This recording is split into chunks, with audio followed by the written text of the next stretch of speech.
It looks good. Okay. Hey y'all, how y'all doing? I just have little things to do really quick. I didn't get to do them this morning. So, just if you could give me 1 second here.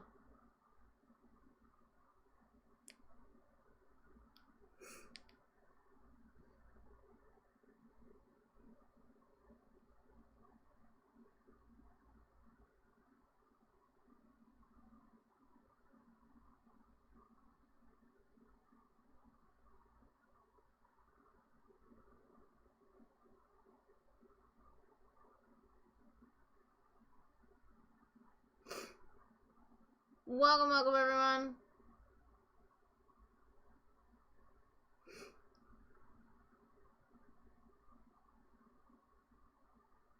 Okay, I'm gonna assume it's this one.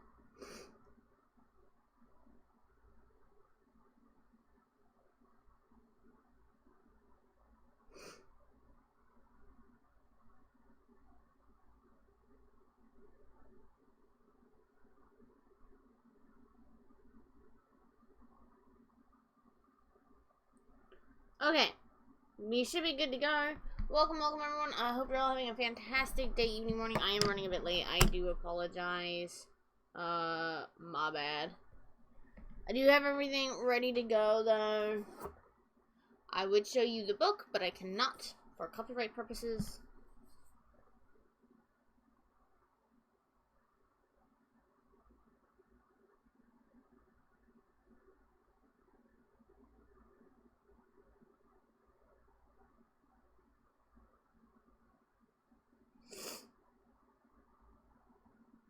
Okay, bling. Let me get to Twitch. Alright, so the plan today is to read Call of Cthulhu. And then what we're gonna do, is, oh, I should have put that as the title. We're reading. And then what we're gonna do is we're actually gonna play Call of Cthulhu. So I have pretty much everything set up. My Xbox is turned off at the moment, but we will turn it on. The problem is I may have to end stream early today. And I hate that, so we'll see how far we get with reading Call of Cthulhu and then going from there. So, I want to start playing the game, but if not, we'll start playing the game next week. But I really wanted to start playing it today. So, we're going to get to Call of Cthulhu.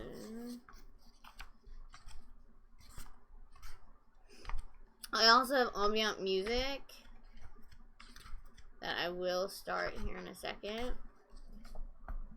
So, what I usually do for these, just in case anybody is new, is I like to read at least a page or like a paragraph, and then I will talk with chat. So, if I don't get to your chat overly quickly, just give me a second and I will. So, I'm going to put on that ambient music. I'm going to turn it down a bit, because it is should work. It should be nice and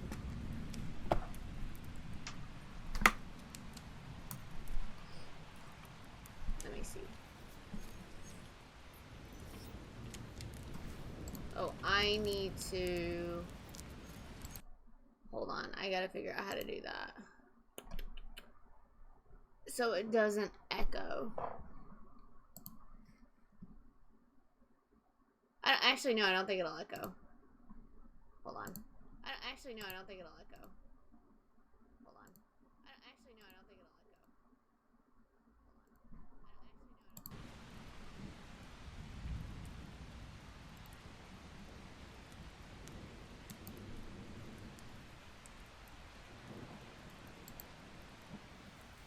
echo. Yeah, you should just be able to listen to it. Okay.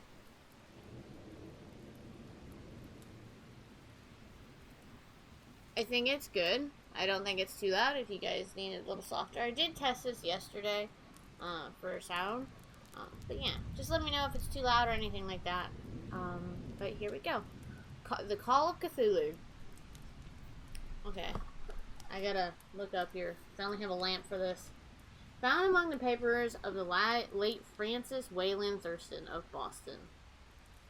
of such great powers or beings that may be conceivably the survival of a hugely remote period when consciousness was manifested, perhaps in shapes and forms long since withdrawn before the tide of advancing humanity, forms of which poetry and legend alone have caught a flying memory and called them gods, monsters, mythical beings of all sorts and kinds. Chapter 1, The Horror in Clay. Yeah, I know what it sounds like.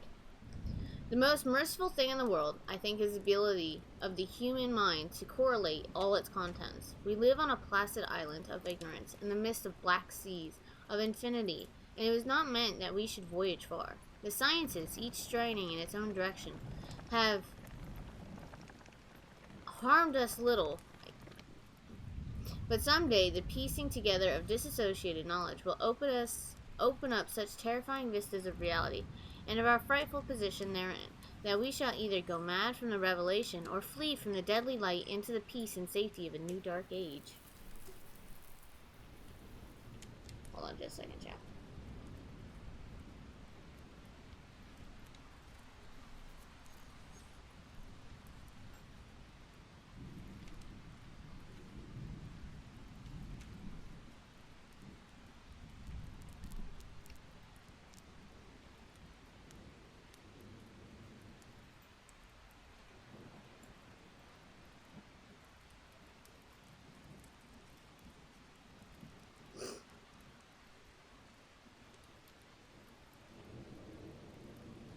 Okay.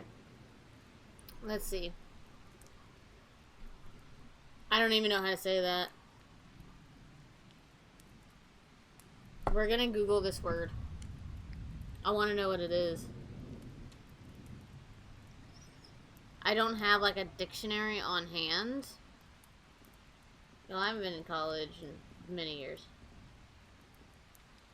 Okay. Is there like a way to pronunciate it? Theosophy is a religion established in the U.S. Started by Russian immigrant Helena Blavatsky and draws its beliefs predominantly from Blavatsky's writing. Okay, well, Theosophy. I'm guessing that's how you pronounce it.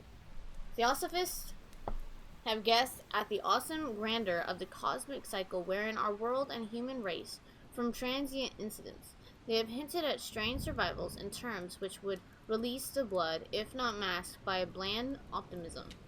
But it is not from them that there came a single glimpse of forbidden eons, which chills me when I think of it and maddens me when I dream of it. That glimpse, like all dread glimpses of truth, flashed out from an accidental piecing together of separated things. In this case, an old newspaper item and notes of a dead professor. I hope that no one else will accomplish this piecing out. Certainly, if I live, I shall never knowingly supply a link in so hideous a chain. I think that the professor, too, intended to keep silent regarding the part he knew, and that he would have destroyed his notes, and not sudden death seized him. My knowledge of the thing began in the winter of 1926 to 27, with the death of my great-uncle George Gamel Engel, Professor Emeritus of Semitic Languages in Brown University, Providence, Rhode Island.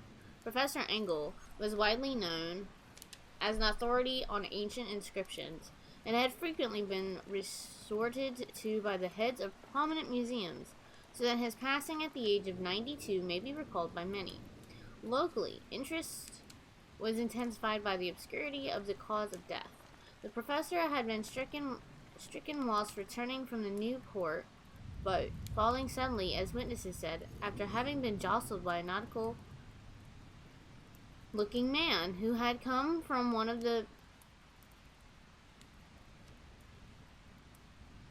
courts on the hillside, which formed a shortcut from the waterfront to the deceased home in William Street. Yeah, H.P. Lovecraft was a really big racist. Again, you have to remember the time that he was in. But, I'm not saying certain words. Yeah.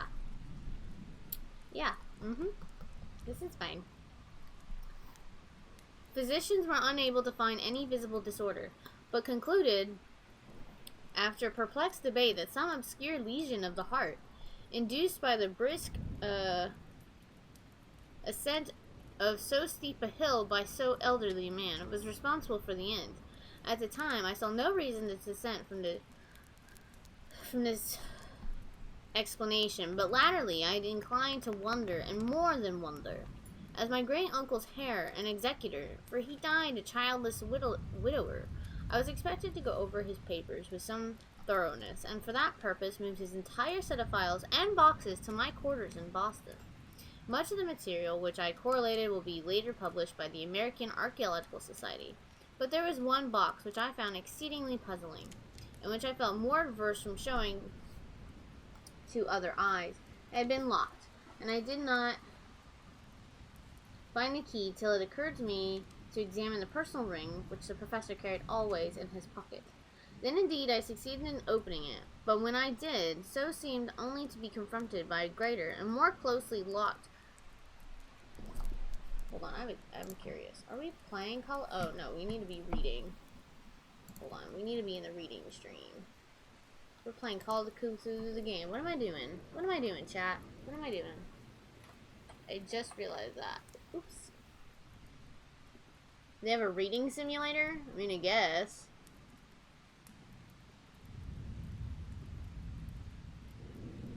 Seriously?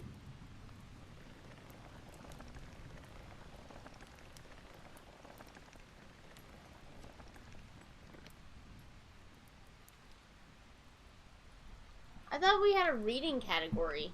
Alright, I guess just chatting?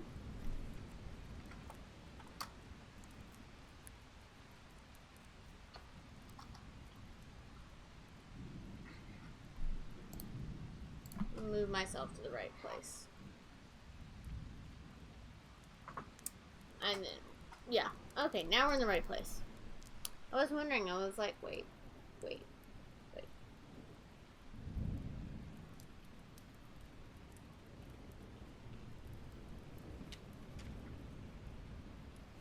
Then indeed I succeeded in opening it, but when I did, so seemed only to be confronted by a greater and more closely locked barrier. For what could be the meaning of the clay relief and the disjointed jottings, ramblings, and cutting in which I found? Had my uncle in his later years become credulous of the most superficial impostures? I resolved to search out the eccentric sculptor responsible for this apparent disturbance of an old man's peace of mind. The relief was a rough rectangular, less than an inch thick, and about 5 by 6 inches in area. Obviously of modern origin, its design, however, were far from modern in atmosphere and suggestion, for although the vagaries of cubism and futurism are many and wild, they do not often reproduce that cryptic regularity which lurks in prehistoric writing, and writing of some kind. The bulk of these designs seem certainly to be, though my memory, despite much familiarity with the papers and collections of my uncle, failed in any way to identify this particular species, or even to hint at its remotest affiliations. Above these apparent hieroglyphics was a figure of evidently pictorial intent, though as an impressionistic execution forbade a very clear idea of its nature. It seemed to be a sort of monster, or symbol representing a monster, of a form which only a diseased fancy can conceive. If I say that my somewhat extravagant imagination yielded simultaneous,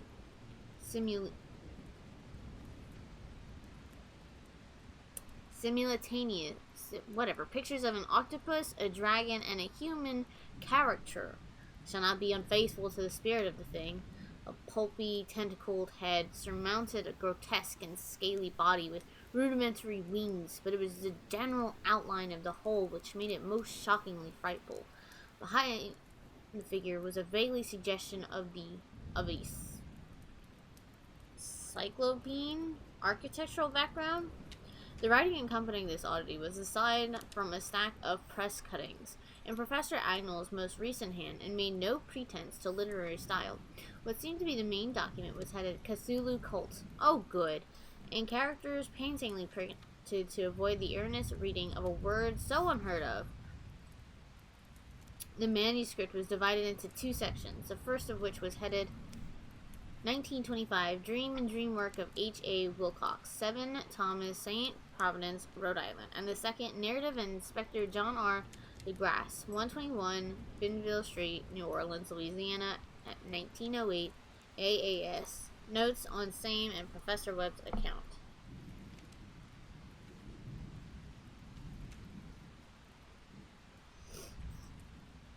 The other manuscripts papers were all brief notes, some of them accounts of the dreams of different persons, some of them citations from the theosophical books and magazines, notably W. Scott Eliot's Atlantis and the Lost. Ooh, we should read Atlantis. Ooh, I'm gonna write that down. Hold on, really quick. Atlantis. I'm 90% sure that is also in the public domain. Disney can't own everything. Okay, hold on just a second. I just finished having breakfast. Breakfast.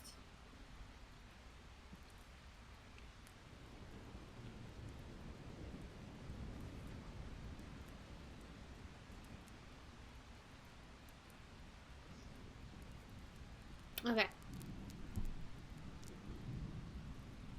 And the rest of comments on surviving secret societies and hidden cults, with references to passages in such mythological and anthological source books as Fraser's Golden Bow and Miss Murray's Witch Cult in Western Europe. The cuttings largely allude to outright mental illnesses and outbreaks of group folly or mania in the spring of 1925.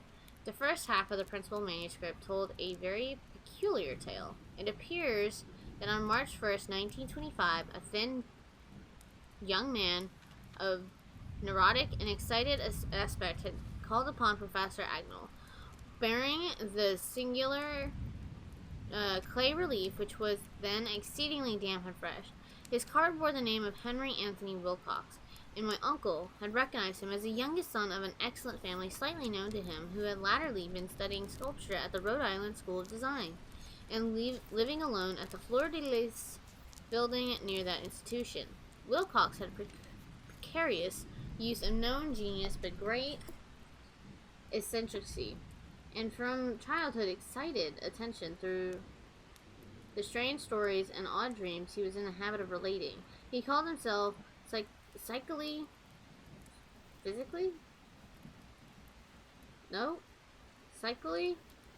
hypersensitive, but the staid folk of the ancient commercial city dismissed him as odd. Changing some of these words, chat.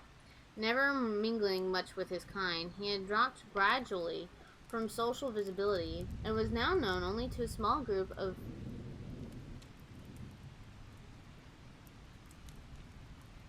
I don't know how to say that, from other towns. Even the Providence Art Club, anxious to preserve its conservatism, had found him quite hopeless. On the occasion of the visit ran the professor's manuscript, the sculptor abruptly asked for the benefit of his host's archaeological knowledge in identifying the hieroglyphics on the relief. He spoke in a dreamy, stilted manner, which suggested pose and alienated sympathy, and my uncle showed some sharpness in replying. For the conspicuous freshness of the tablet implied kinship with anything but archaeology. Young Wilcox's rejoinder, which impressed my uncle enough to make him recall and record it verbatim, I think that's how you say it, was a fantastically poetic cast, which had been typified his whole conversation. And which I have since found highly characteristic of him. He said, "It is new indeed, for I made it last night in a dream of strange cities, and dreams are older than brooding tear, or the I can say it in my head. Why am I like this? The Sphinx or garden-girdled Babylon."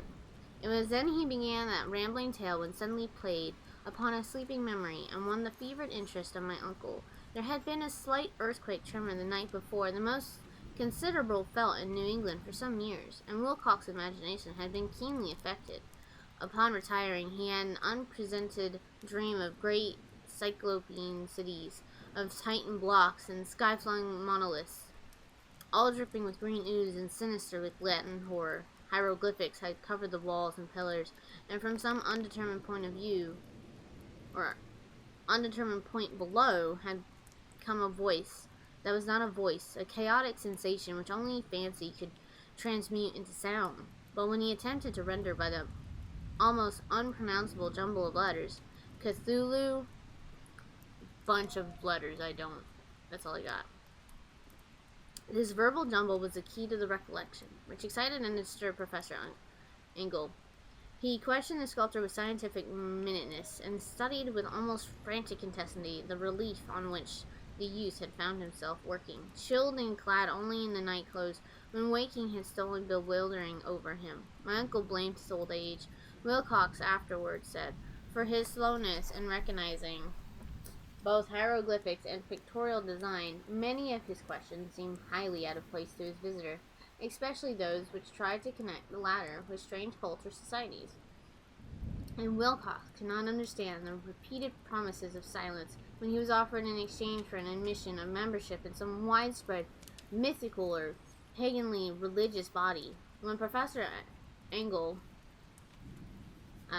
became convinced that the sculptor was indeed ignorant of any cult or system of cryptic lore, he besieged his visitor with demands for future reports of dreams. This bore regular fruit, for after the first interview, the manuscript records daily calls of the young man, during which he related startling fragments of nocturnal imagery, whose burden was always some terrible cyclopean vista of dark and dripping stone with a subterranean voice, or intelligence shouting monotonously in enigmatical, but enigmatical sense impacts uninscribable save as gibberish. The two sounds most frequently repeated are those ordered by the letters Cthulhu and Relay, I'm guessing.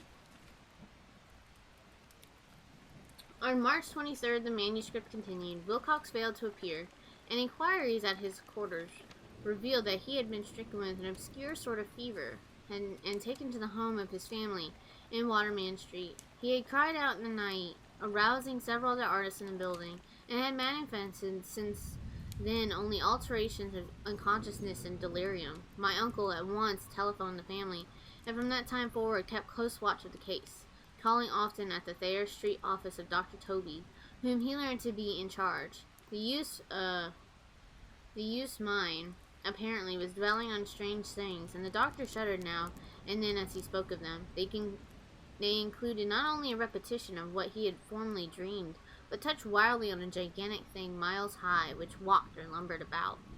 He at no time fully described this object, but occasional frantic words, as repeated by Dr. Toby, convinced the professor that it must be identical with the nameless monstrosity he had sought to depict in his dream sculpture. Reference to this object, the doctor added, was invariably a prelude to the young man's subsidence into lethargy. His temperature, oddly enough, was not greatly above normal, but his whole condition was otherwise such as to suggest true fever rather than mental disorder. Wow. This is getting a little nuts, y'all.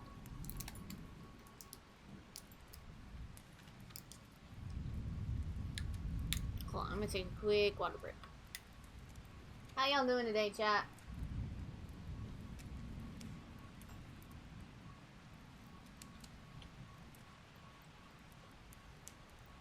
I feel like I need to move myself up. Let's see. There, now it looks like I'm sitting in the chair. Instead of just like leaning in it.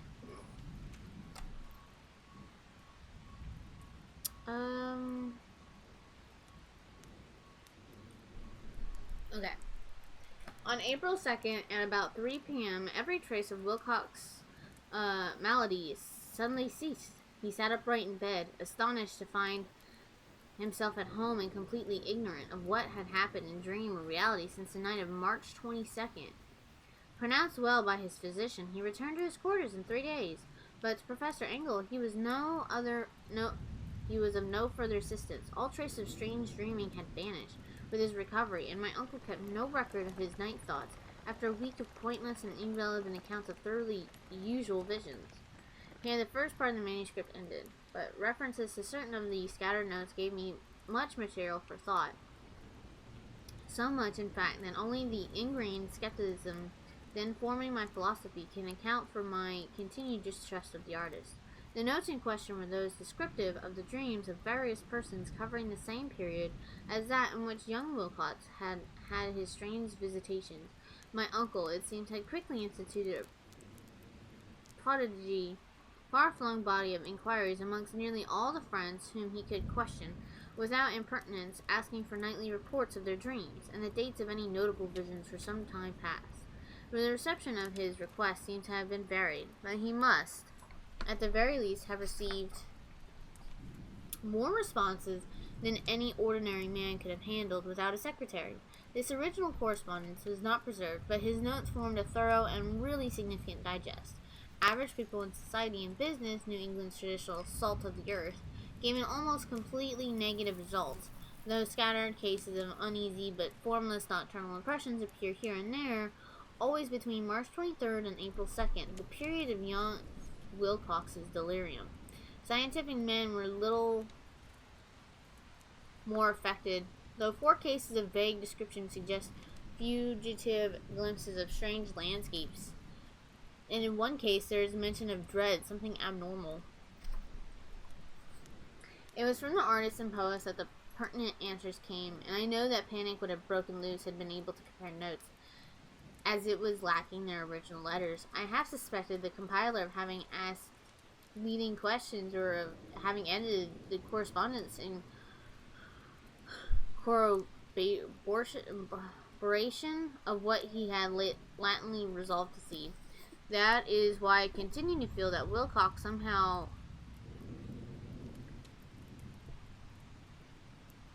the old data which my uncle had possessed had been imposing on the veteran scientists. These responses from scientists told a disturbing tale. From February 28th to April 2nd, a large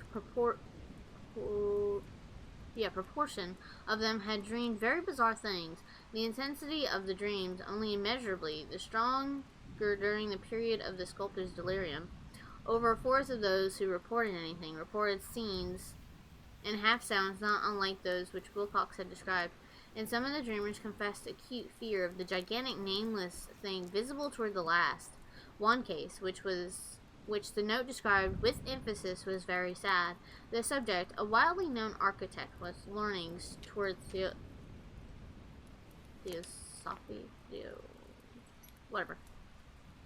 and occultism, went violently insane on the date of young Wilcox's seizure, and expired several months later after incessant screamings to be saved from some escaped denizen of hell. Had my uncle referred to these cases by name instead of merely by number, I should have attempted some corroboration and personal investigation, but as it was, I succeeded in tracing down only a few. All of these, however, bore out the notes in full. I've often wondered in all objects of the professor's questioning felt as puzzled as did this fraction.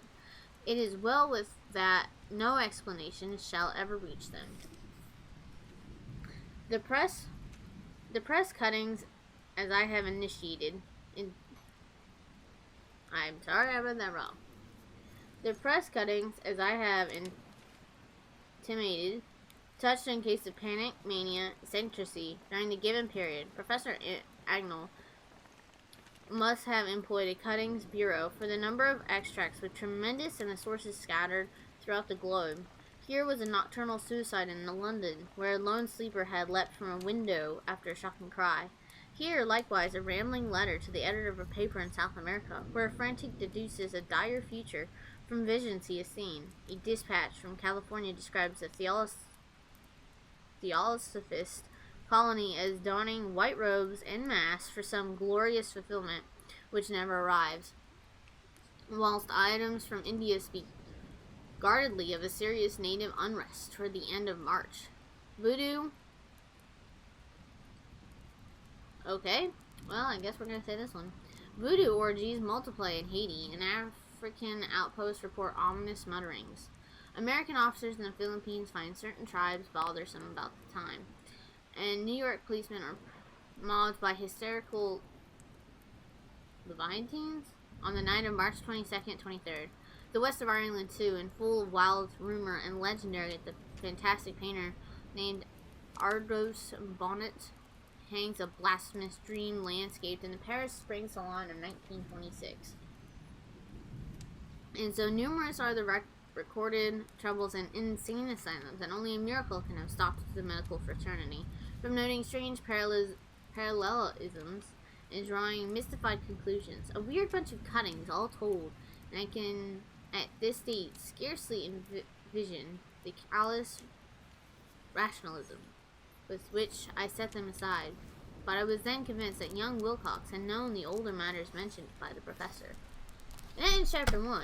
Holy but Jesus. I think there's like 4 chapters or something. Oh my god. So, the stream is probably gonna be this book. I mean, we have less than 20 pages. We have 18 pages to read. It's not too bad. We should be at the halfway mark. So we can probably play maybe about 2 hours of Call of Cthulhu. So we'll see. I'm gonna take a quick water break though. How's everyone doing today? Today we are reading Call of Cthulhu, and then we will eventually be playing it today.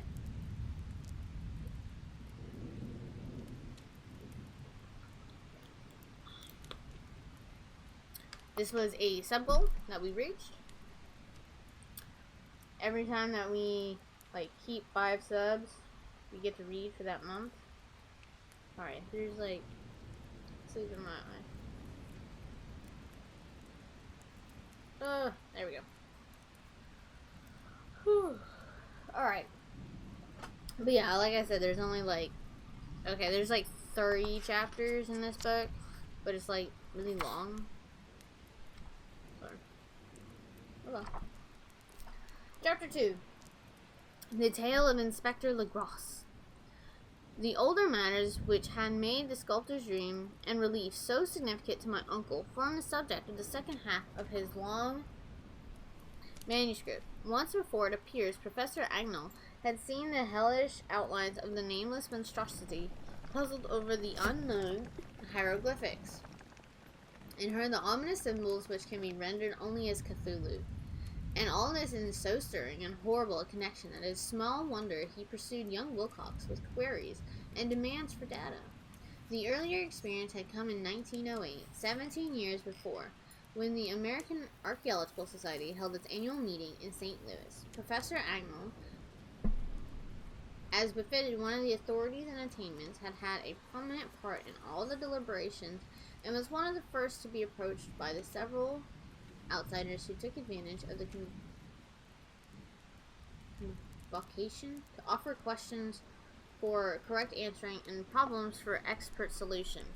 The chief of these outsiders, and in short time the focus of interest for the entire meeting, was a commonplace-looking middle-aged man who had traveled all the way from New Orleans for certain special information unobtainable from any local source. His name was John Raymond Legrosse, and he was by profession an inspector of police. With him he bore the subject of his visit, a grotesque, repulsive, and apparently very ancient stone statuette, whose origin he was at a loss to determine.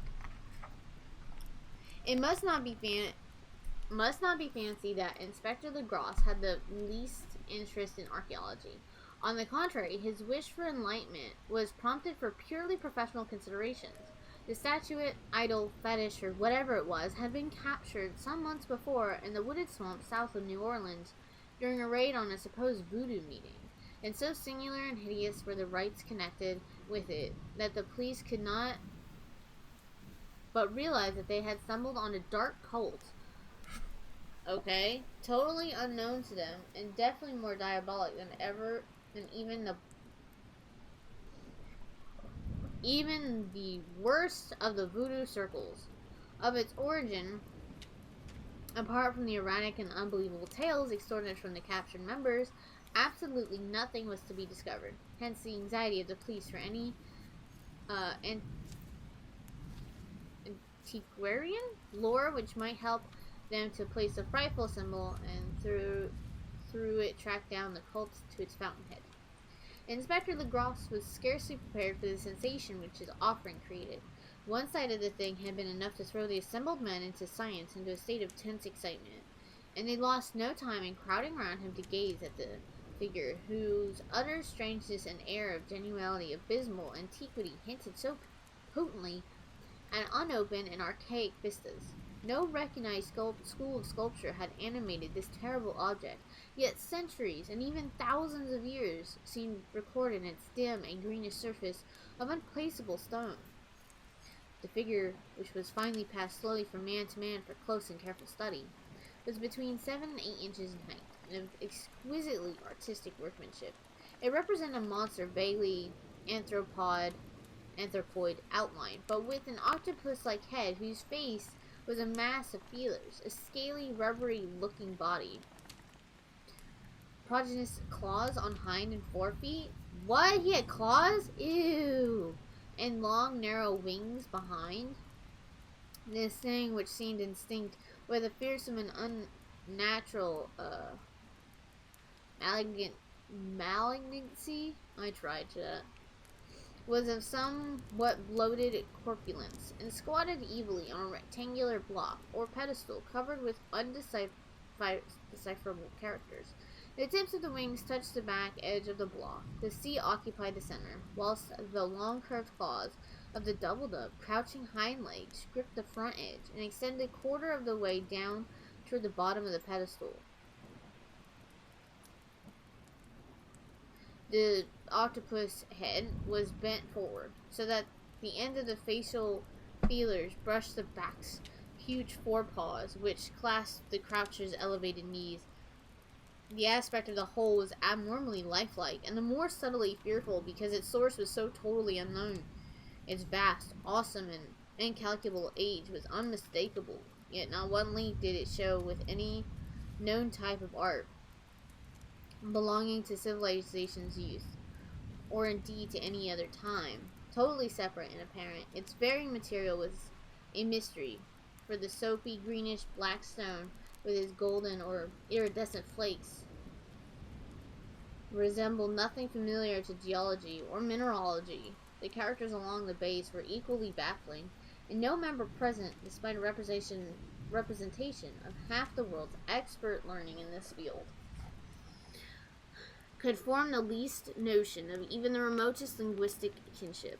They, like the subject and material, belonged to something horribly remote and distinct from mankind as we know it, something frightfully suggestive of old and unhallowed cycles of life, in which our world and our conceptions have no part.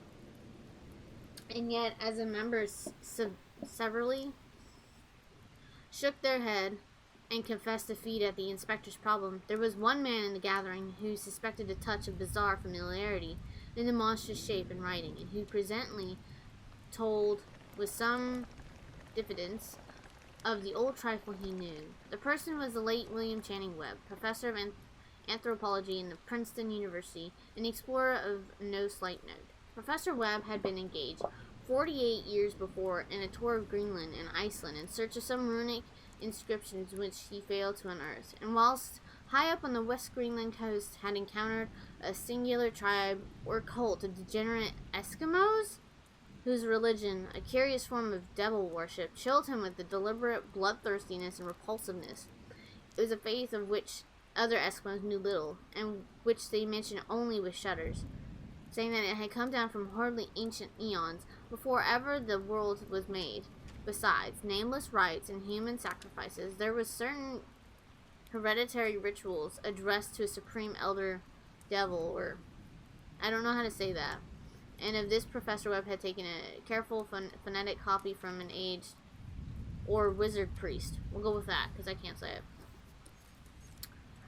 Expressing the sounds in Roman letters as best as he knew how, but just now of prime significance was the fetish which the cult...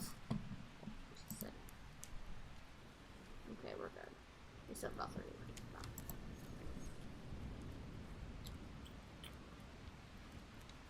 But just now of prime significance was a fetish which this cult had cherished, and around which they danced when the aurora leaped high over the ice cliffs. It was, the professor stated, a very crude relief of stone, comprising a hideous picture and some cryptic writings, and so far he could tell, it was a rough parallel in other essential features of the bestial thing now lying before the meeting.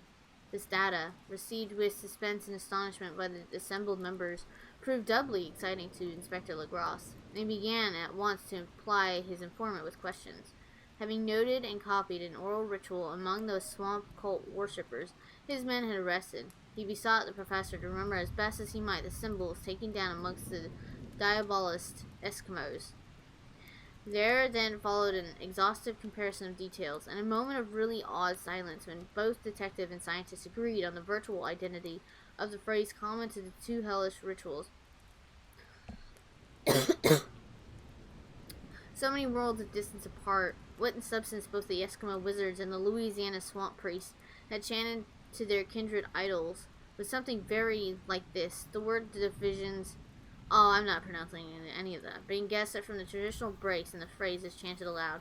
I can't pronounce something Cthulhu. That's all I got.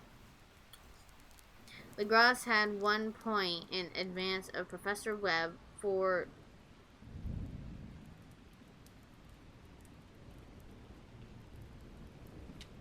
several among his mongrel prisoners had repeated to him what older celebrants had told them. The words meant this text as given ran something like this. In his house at Relane, dead Cthulhu waits dreaming. Oh, that's creepy as hell. And now, in response to a general and urgent demand, Inspector Legros related as fully as possible his experience with the swamp worshippers, telling a story to which I could see my uncle attach profound significance. It savored of the wildest dreams of myth maker and theosophist, and disclosed as astonishing degree of cosmic imagination. Among such half-castes and pariahs as might be least expected to possess it. On November 1st, 1907, there had come to the New Orleans police a frantic summons from the swamp and lagoon country to the south. The squatters there, mostly primitive but good-natured descendants of Lafayette's men, were in the grip of stark terror from an unknown thing which had stolen upon them in the night. It was voodoo, apparently, but voodoo of a more terrible sort than they had ever known, and some of their women and children had disappeared since the malevolent tom-tom had begun its incessant beating far within the haunted woods, where no dweller ventured. There was insane shouts and harrowing screams, soul-chilling chants and dancing devil flames, and the frightened messenger added the people could stand it no more. So a body of 20 police, filling 2 carriages and an automobile, had set out in the late afternoon.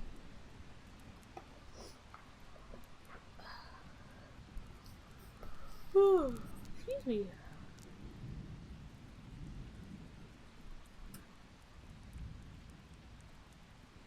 At the end of the passable road they alighted, and for miles splashed on in silence through the terrible cypress woods where day never came. Ugly roots and malignant, hanging nooses of Spanish watch beset them, and now and then a pile of dank stones or fragment of a rotting wall intensified by a tint of a morbid habitation, a depression which every malformed tree and every fungus isolate combined to create. At length, the squatter settlement, a miserable huddle of huts, hove in sight, and the hysterical dwellers ran out to cluster around the group of bobbing lanterns.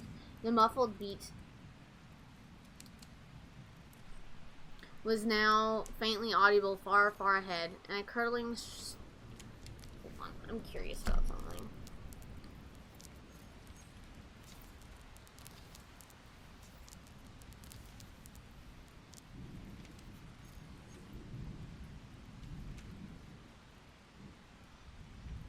Oh, it's a drum. The muffled beat of tom-toms. Oh, those are drums. Haha, found it. Okay, I didn't know what those were. Well, just a second. I need to take a quick water break, chat.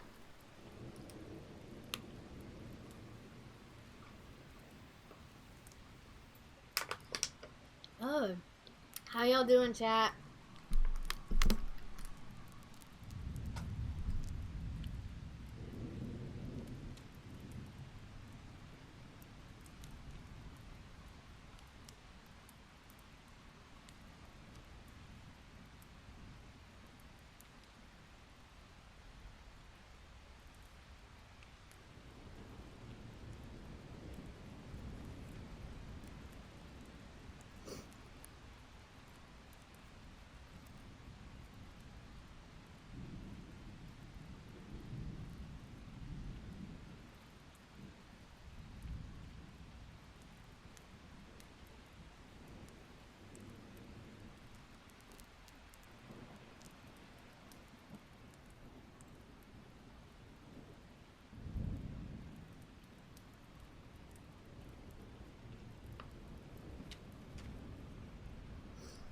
Ugh.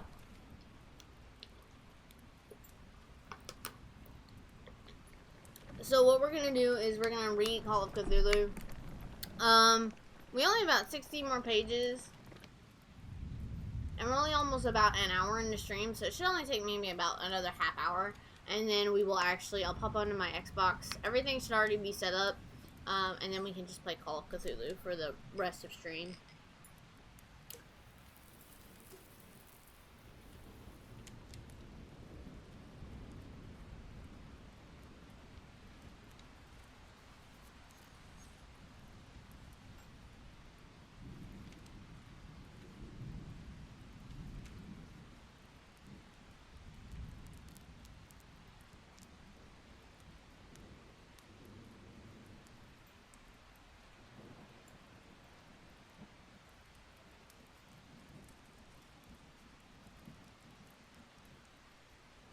Hold on just a second, everyone.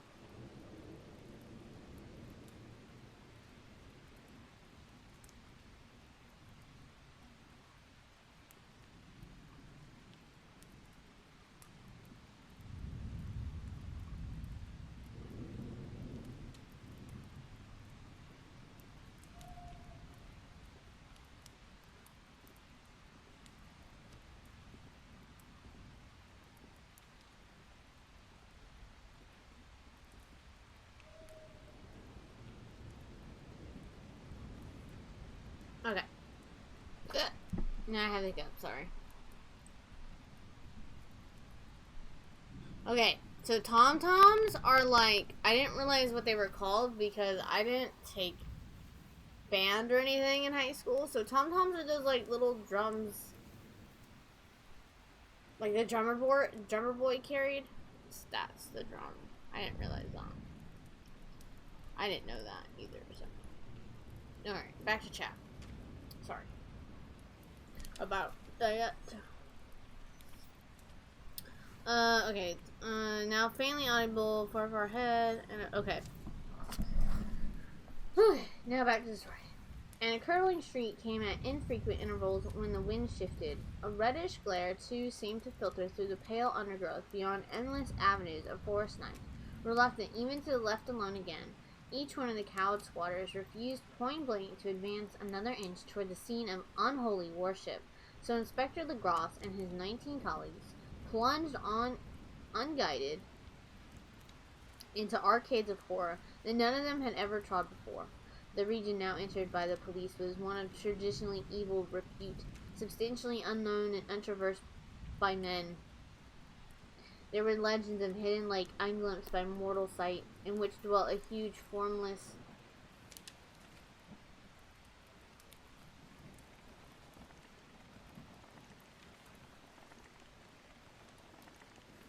white polypus thing with luminous eyes, and squatters whispered that bat-winged devils flew up out of the caverns and entered earth to worship it at night.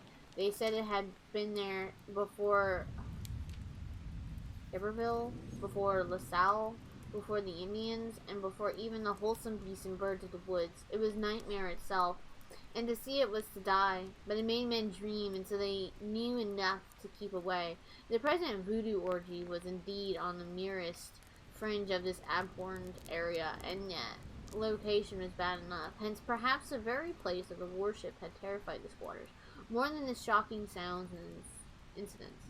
Only poetry or madness could do justice to the noises heard by Legross's men as they plowed on through the black morass toward the red glare and the muffled tom-toms. There are vocal qualities peculiar to men and vocal qualities peculiar to beasts, and it is terrible to hear that one when the sword should yield the other. Animal fury.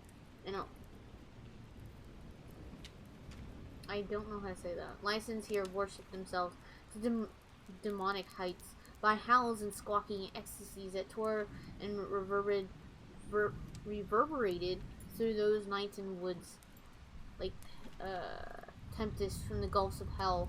Now and then the less organized population would cease, and from what seemed a well-drilled chorus of hoarse voices would rise and sing-song chant with hideous phrase or ritual.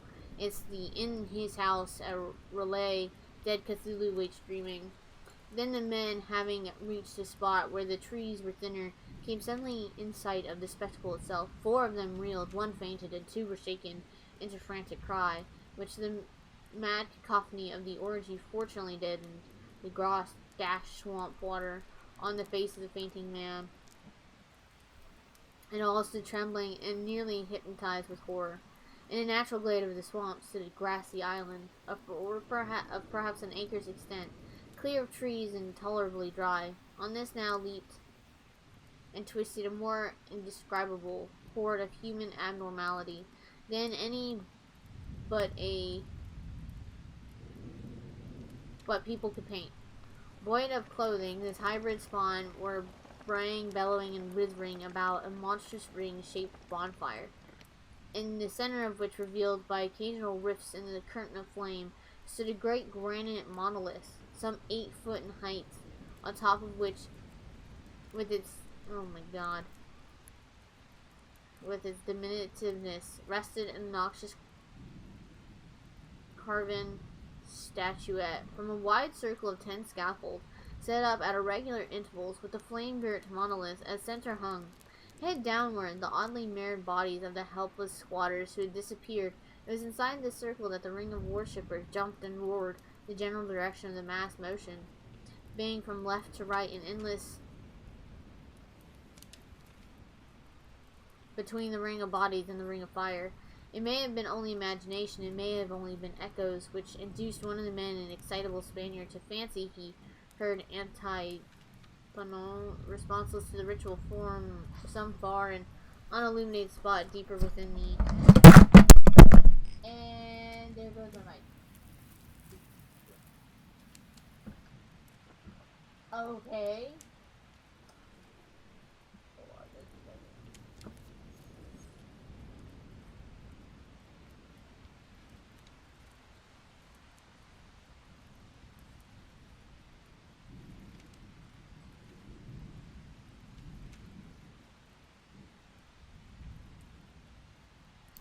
That was weird.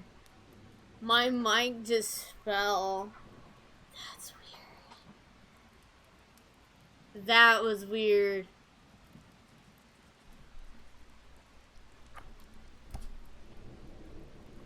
I don't think Dennis likes this story. Dennis is my ghost. I don't think Dennis likes this story. Dennis, I'm sorry. We're almost done. We only have like 10 pages left. 14 pages. I'm sorry. I don't think my ghost likes this story. Because my mic wasn't anywhere near falling off. That was weird. Oh my god. Ooh, got chills now. Sorry about that, guys. I'm so sorry.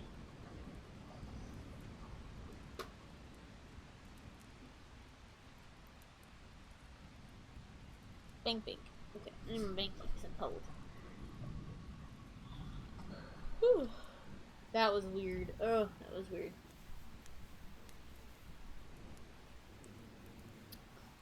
Okay.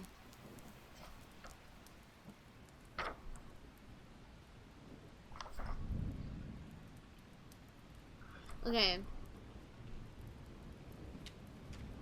Unilluminated spot deeper within the wood of ancient legendary and horror. This man, Joseph Galvez, I later met in question, and he proved distractingly imaginative. He indeed went so far as to hint at the faint beating of great wings, and of a glimpse of shining eyes, and a mountainous white bulk beyond the remotest trees, but I suppose he had been hearing too much native superstition. Actually, the horrified pause of the men was of comparatively brief duration. Duty came first, and although there must have been nearly 100 mongrel celebrants in the throng, the police relied on their firearms and plunged determinedly into the nauseous rout. For 5 minutes, the resultant din and chaos were beyond description. Wild blows were struck, shots were fired, and escapes were made. But in the end, Legros was able to count 47 prisoners, whom he forced to dress in haste and fall into line between 2 rows of policemen. 5 of the worshippers lay dead, and 2 severely wounded ones were carried away on improvised stretchers by their fellow prisoners. The image on the monolith, of course, was carefully removed and carried back by Lagros. This got weird. Examined at headquarters after a trip to intense strain and weariness, the prisoners all proved to be men of very low, immensely aberrant type. Most were seamen and sprinkling of people, largely certain people from the Cape Verde Islands, voodooism, heterogeneous cults. I'm skipping a lot of things because of racist. But before many questions were asked, it became manifest that something far deeper and older than fetishism was involved. Degraded and ignorant as they were,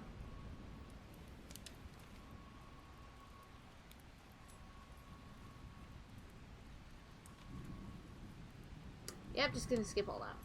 They worshipped, as so they said, the great old ones who lived ages before there were any men, and who came to the young world out of the sky. Those old ones were gone now, inside the earth and under the sea, but their dead bodies had told their secrets and dreams for the first men who formed a cult which had never died.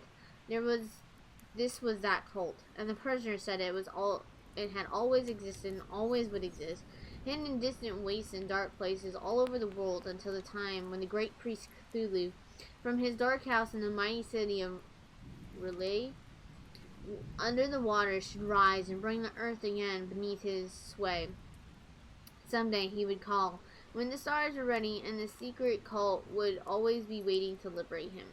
Meanwhile, no one must be told. There was a secret which even torture could not extract. Mankind was not absolutely alone among the conscious things of earth, for shapes came out of the dark to visit the faithful few. But these were not the great old ones. No man had ever seen the old ones. The carven idol was great Cthulhu, but none might say whether or not the others were precisely like him. No one could read the old writing now, but things were told by word of mouth. The chanted ritual was not the secret. That was never spoken aloud, only whispered. The chant meant only this. In his house of Relay, dead Cthulhu waits dreaming. Only 2 of the prisoners were found sane enough to be hanged, and the rest were committed to various institutions. All denied part in the ritual murders, and averred that the killing had been done by winged ones, which had come to them from their immemorial meeting place in the haunted wood. But of those mysterious allies, no coherent account could be gained. What the police did extract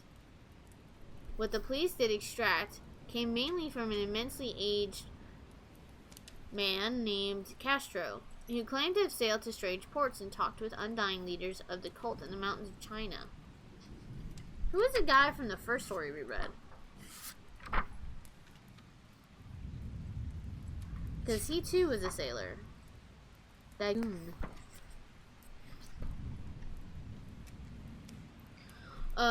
Old Castro remembered bits of hideous legend that paled the speculations of theosophists, and made men and the world seem recent and transient indeed. There had been eons when other things ruled on the earth, and they had great cities, remains of them. He said the deathless men in China had told him, were still to be found as cyclopean stones on islands in the Pacific. They all died vast epochs of time before men came, but there were arts which could revive them when the stars had come around again, to the right positions in the cycle of eternity. They had indeed come themselves from the stars, and brought their images with them. These great old ones, Castro continued, were not composed altogether of flesh and blood. They had shape, for did not the star-fashioned image prove it? But that shape was not made of matter. When the stars were right, they could plunge from world to world through the sky, and when the stars were wrong, they could not live. They could not live. But although they no longer lived, they would never really die. They all lay in stone houses in the great city of Relay, preserved by the spells of mighty Cthulhu for a glorious resurrection when the stars and the earth might once again be ready for them. But at the time, some force from outside must serve to liberate their bodies. The spells that preserved them intact likewise prevented them from making an initial move, and they could only lie awake in the dark and think whilst unaccounted millions of years rolled by. They knew all that was occurring in the universe, but their mode of speech was transmitted thought. Even now they talked in their tombs, when after infinities of chaos, the first men came. The great old ones spoke to the sensitive among them. By molding their dreams, for only thus could their language reach to freshly minds of mammals. They then whispered Castro, those first men formed a cult around small idols which the great ones showed them. Idols brought in dim eras from dark stars. That cult would never die till the stars came right again, and the secret priest would take great Cthulhu from his tomb to revive his subjects and resume his rule of Earth. Wow, this got creepy fast. I mean, granted, with my mic randomly falling, it got creepy really fast. Hold on.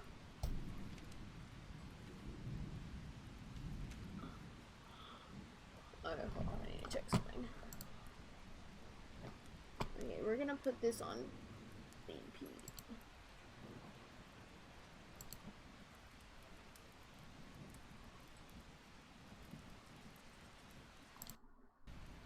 Okay, I'm just gonna start again.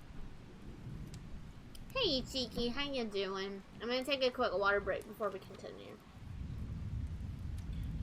How does the audio sound? I added some ambient music. I found this ASMR, it's like Harry Potter ASMR music. And it's actually ironically Snape's house, so I thought it would fit perfectly. I hope it's okay though. I did some testing with it, but I wasn't sure.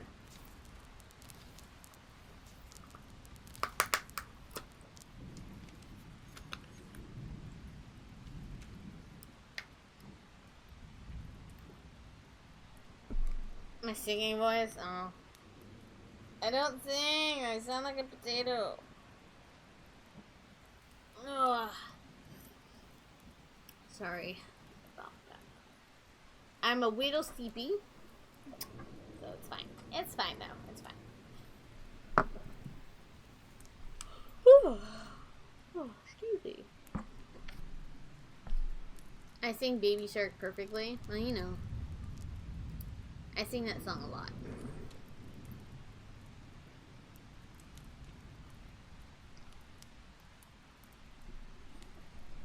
Okay, so we only have about...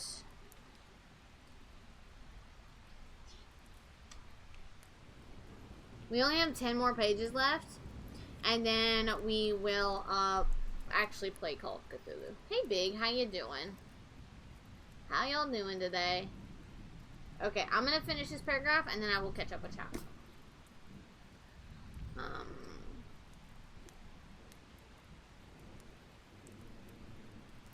The time would be easy to know, for then mankind would have become as the great old ones, free and wild and beyond good and evil, with laws and morals thrown aside and all men shouting and killing and reveling in joy. Then the liberated old ones would teach them new ways to shout and kill and revel and enjoy themselves, and all the earth would flame with a holocaust of ecstasy and freedom.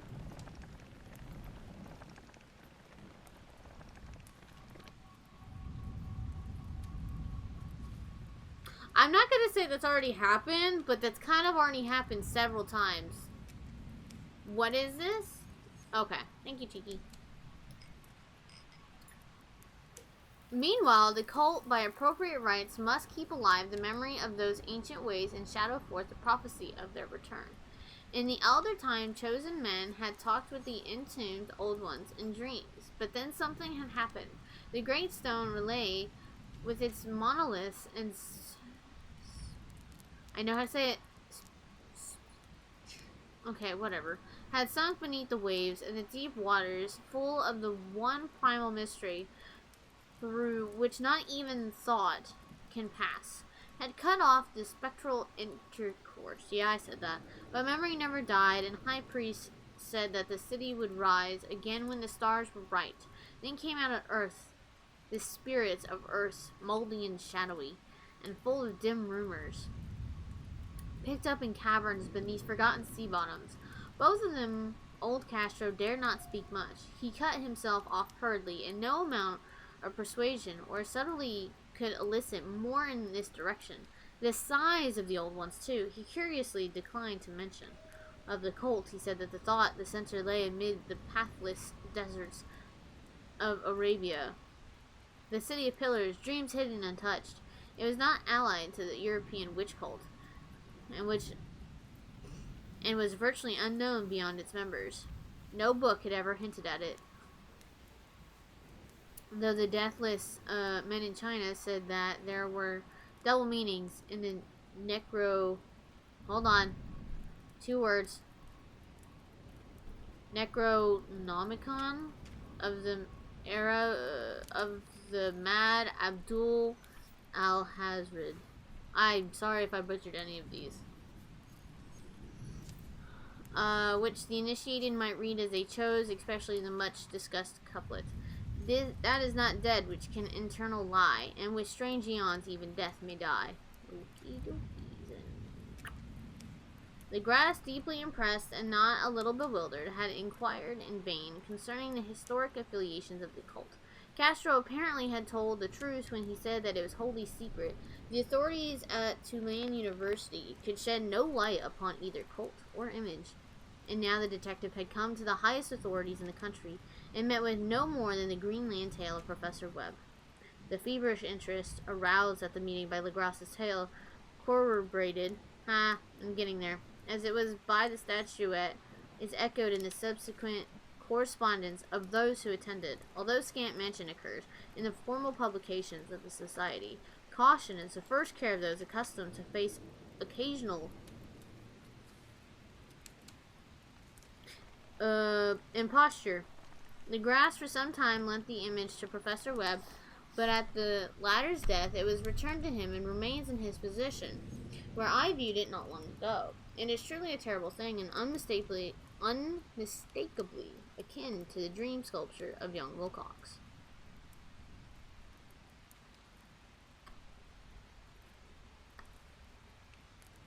Aw, thank you, Cheeky. I'm doing good, Big.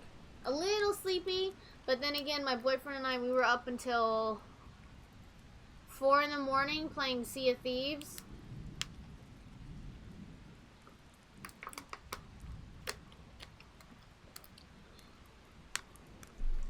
Look, you lose track of time when you're on the sea. Not my fault. Not his fault either. It was actually almost 5.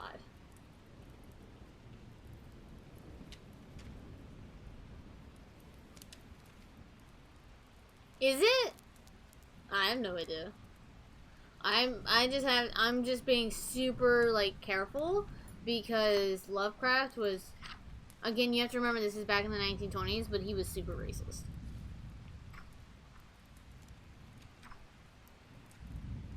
Darkling! Hey, how you doing? I would show you guys the book, but because the book itself is copyrighted, I can't. The stories aren't. Lovecraft was racist even for his time. Fair.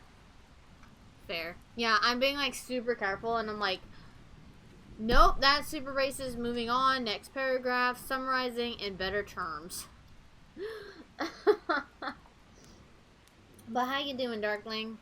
How's school going?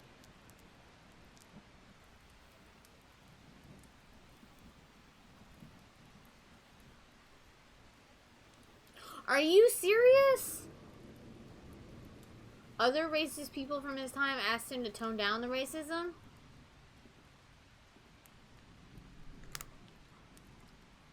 That's a lot of racism. Yeah, so I'm just trying to be like super cautious. I don't want to offend anybody. And so I'm like, okay, before I say this word, let's Google what it means. School is very busy. Are you having fun with it at least?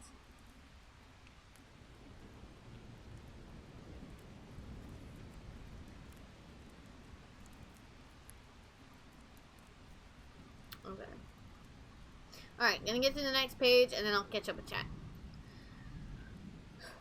That my uncle was excited by the tale of the sculptor, I did not wonder, for what thoughts must arise upon hearing, after knowledge of what Legrasse had learned of the cult, of a sensitive young man who had dreamed not only the figure and exact hieroglyphics of the swamp-found image of the Greenland devil tablet, but had come in his dreams upon at least 3 of the precise words of the formula uttered alike by Eskimo diabologist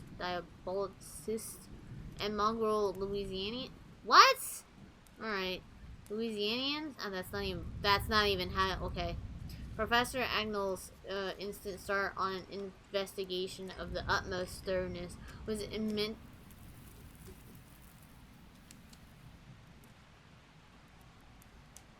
Stream would have, yeah. Immensely. Got it, natural. Though privately I suspected young Wilcox of having heard of the cult in some indirect way, and of having invented a series of dreams to heighten and continue the mystery at my uncle's expense. The dream narratives and cuttings collected by the professor were, of course, strong corroboration, but the rationalism of my mind and the extravagance of the whole subject led me to adopt what I thought the most sensible conclusions. So after thoroughly studying the manuscript again and correlating the theosophical... Chad, I'm really trying with these words. I swear I'm trying. I'm trying. And anthropological notes with the cult narrative of Legrasse, I made a trip to Providence to see the sculptor and give him the rebuke I thought proper for so boldly imposing upon a learned and aged man. Aw, thank you. Wilcox still lived alone in the fleur-de-lis building in Thomas Street, a hideous Victorian imitation of 17th century Breton architecture, which flaunts its stuccoed front amidst the lovely colonial houses on the ancient hill, and under the very shadow of the finest steeple in America. I found him at work in his rooms, at once conceded from the specimens scattered about that his genius is indeed profound and authentic.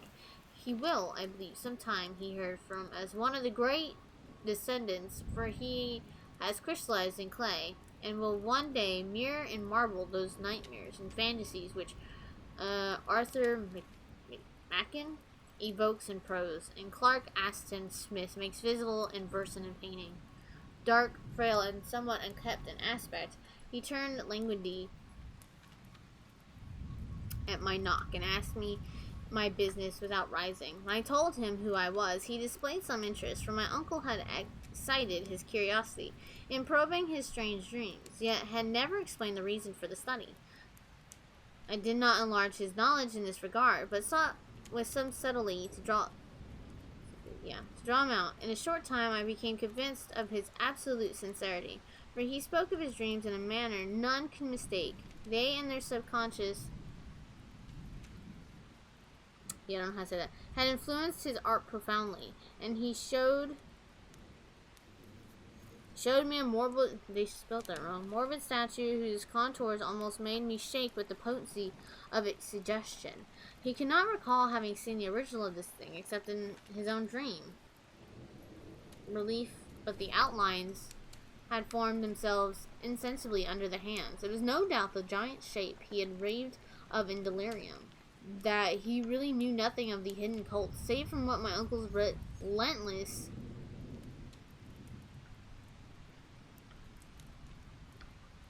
catechism had let fall. He soon made clear, and again I strove to think of some way in which he could possibly have received the weird impressions. He talked of his dreams in a strangely poetic fashion, making me see with terrible vividness the damp cyclopean city of slimy green stone, whose geometry he oddly said was all wrong, and here the frightened expectancy, the ceaseless half-mental calling from underground, Cthulhu, there's another word, but I can't pronunciate it. These words had formed part of the dread ritual, which told of dead Cthulhu's dream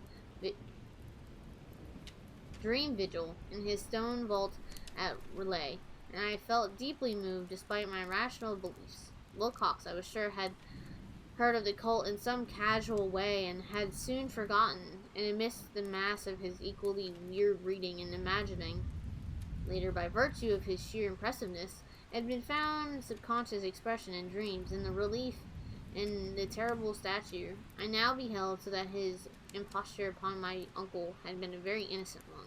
The youth was of a type, at once slightly affected and slightly ill-mannered, which I could never like, but I was willing enough now to admit both his genius and his honesty. I took leave of his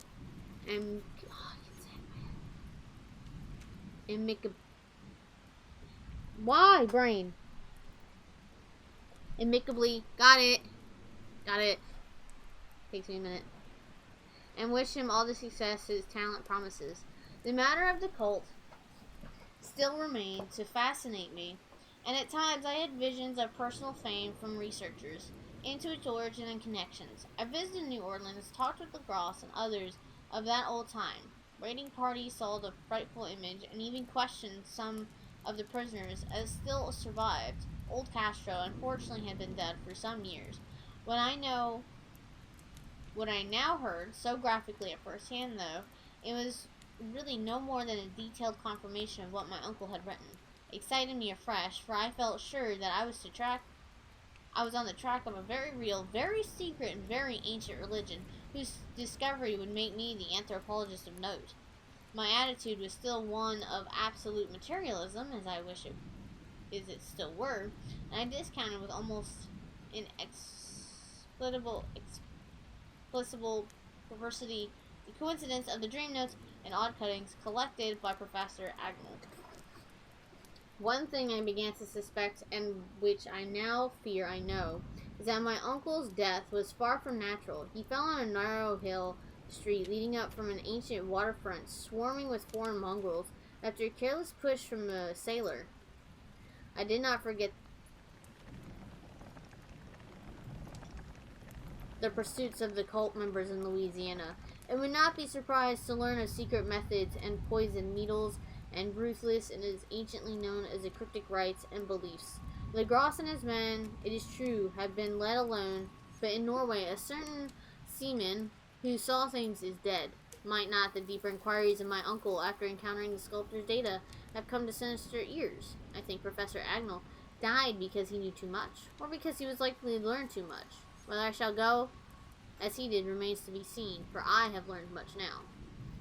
That ends chapter 2, and we have the last chapter, The Madness from the Sea.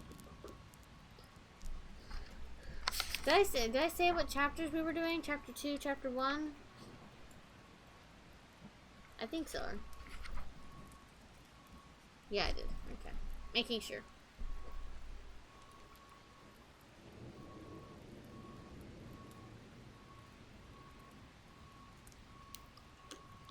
So what is everybody's plans for this weekend?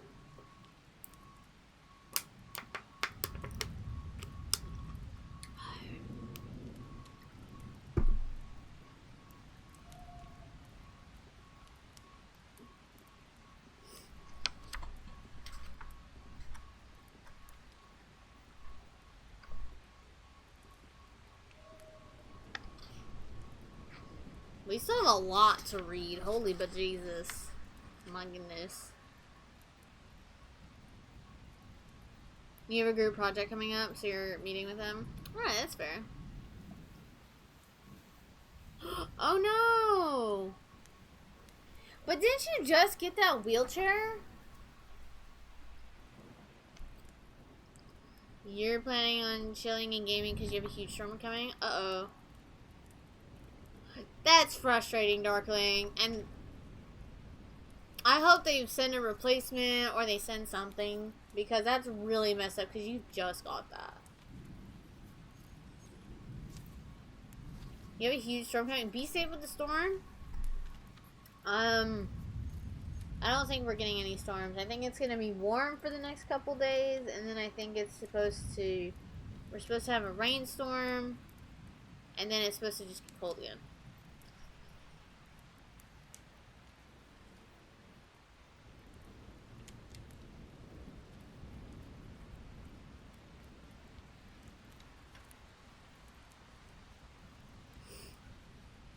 Well, I hope they don't think it's user error. Alright. So I'm going to start the last chapter, and hopefully, I was going to say we only have like 30 minutes. I was thinking we'd only finish at 30 minutes, but the chapters have been a little longer. So, and just so you guys know, I try and do pause and kind of read ahead to see, make sure there's nothing offensive. So, you know.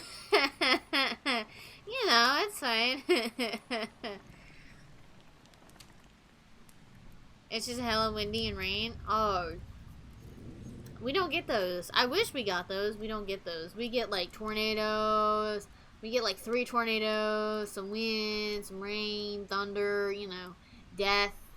A little bit of all that mixed in. Sadness, scaredness, all of that. Just mixed into one big storm. That lasts for like 20 minutes. And then we just have rain. Maybe. Maybe we just have clouds. Alright, chapter 3, The Madness from the Sea. If heaven ever wishes to grant me a boon, it will be a total effacing of the results of a mere chance which fixed my eye on a certain stray piece of shelf paper. It was nothing on which I would naturally have stumbled in the course of my daily round, for it was an old number of an Australian journal, the Sydney Bulletin for April 18th, 1925. It escaped even the Cutting Bureau, which had at the time of its issuance been avidly collecting material for my uncle's research. I had largely given over my inquiries into what Professor Agnell called the Cthulhu cult, and was visiting a learned friend in Paterson, New Jersey, the curator of a local museum and a mineralogist of note, examining one day the reserved specimens roughly set on the storage shelves in a rear room of the museum. My eye was caught by an odd picture in one of the old papers spread beneath the stones, and it was the Sydney Bulletin. I have mentioned for my friend his wide affiliations in all conceivable foreign parts, and the picture was a half-tone cut of a hideous stone image almost identical with that which Legros had found in the swamp. Eagerly clearing the sheet of his precious contents, I scanned the item in detail, and was disappointed to find it of only moderate length. What it suggested, however, was of important significance to my flagging quest, and I carefully tore it out for immediate action. It read as follows: Mystery derelict found at sea. Vigilant arrives with helpless armed New Zealand yacht in tow. One survivor and dead man found aboard. Tale of desperate battle and deaths at sea. Rescued seaman refuses particulars of strange experience. Odd idol found in his possession. Inquiry to follow. Oh, okay. The Morrison's Company's freighter Vigilant, bound from Valparaiso, arrived this morning at its wharf in Darling Harbour, having in tow the battled and disabled but heavily armed steam yacht Alert of Dunedin, New Zealand, which was sighted. That's where I'm 90% sure that's where Lord of the Rings was filmed. Which was sighted April 12th in south latitude 3421, west longitude 152.17, with 1 living and 1 dead man aboard. I'm tempted to type in those coordinates and see where it puts us. The Vigilant left Valparaiso March 25th, and on April 2nd was driven considerably south of her course by exceptionally heavy storms and monster waves. On April 12th, the derelict was sighted, and though apparently deserted, was found upon boarding to contain 1 survivor in a half-delirious condition, and 1 man who had evidently been dead for more than a week. The living man was clutching a horrible stone idol of unknown origin, about a foot in height, regarding whose nature authorities at Sydney University, the Royal Society, and the museum in College Street all profess complete bafflement, at which the survivor says he found in the cabin of the yacht, in a small carved shrine of common pattern. This man, after recovering his senses, told an exceedingly strange story of piracy and slaughter. He is Gustav Johansen, a Norwegian of some intelligence, and has been second mate of the 2-masted schooner Emma of Auckland, which sailed for I don't know if it's Spanish or not. Callao? I mean, that sounds better. February 20th with a complement of 11 men. The Emma, he says, was delayed and thrown widely south by her course of the Great Storm on March 1st, and on March 22nd, in a bunch of degrees, encountered the Alert, manned by an odd and evil-looking crew of, of men, we'll say that, being ordered being ordered to turn back. Captain Collins refused, whereupon the strange crew began to fire, and without warning upon the schooner with a peculiarly heavy battery of brass cannon forming part of the yacht's equipment. The Emma's men shooed fight, says the survivor, and though the schooner began to sink from shots beneath the waterline, they managed to heave alongside their enemy and board her, grappling with the crew on the yacht's deck and being forced to kill them all, the number being slightly superior because of their desperate, though rather clumsy mode of fighting. 3 of them as men, including Captain Collins and First Mate Green, were killed, and the remaining 8 under Second Mate Johnson proceeded to navigate the captured yacht, going ahead in their original direction to see if the reason for their ordering back had existed. The next day, it appears they raised and landed on a small island, although none is known to exist in that part of the ocean. And 6 of the men somehow died ashore, though Johansen is oddly about this part of his story and speaks only of their falling into a rock chasm. It's not chasm, it's chasm. Later, it seems he and one companion boarded the yacht and tried to manage her, but were beaten about by the storm of April 2nd. From that time till his rescue on the 12th, the man remembers little, and he does not even recall when William Braden, his companion, died. Braden's death reveals no apparent cause and was probably due to excitement and exposure. Cable advice from Dundon report that the alert was well known there is an island trader and bore an evil reputation along the waterfront. It was owned by a curious group of men whose frequent meetings and night trips to the woods attracted no little curiosity, and it had set sail in great haste just after the storm and earth tremors of March 1st. Our Auckland correspondent gives the Emma and her crew an excellent reputation, and Johansen is described as a sober and worthy man. The Admiralty will institute an inquiry on the whole matter beginning tomorrow, at which every effort will be made to induce Johansen to speak more freely than he has done before. What the actual fluff? That got weird fast, chat. I mean, I feel like these are, I haven't obviously read all of Lovecraft stories, but I feel like a lot of these are connected in some way, because like in Dagon, like the first one, we were on a ship. I don't know if they were connected at any point in time, but maybe this ship was also part of this.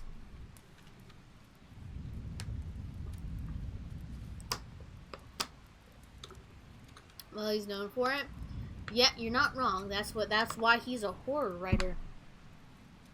A racist horror writer. By the way, I have to skip a lot of stuff.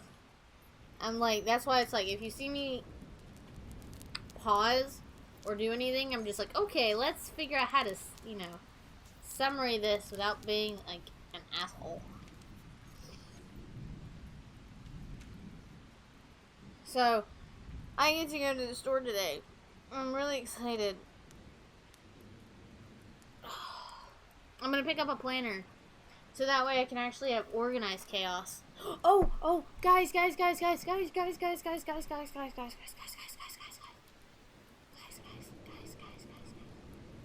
the hell are my emotes? Jesus biscuits! I made them.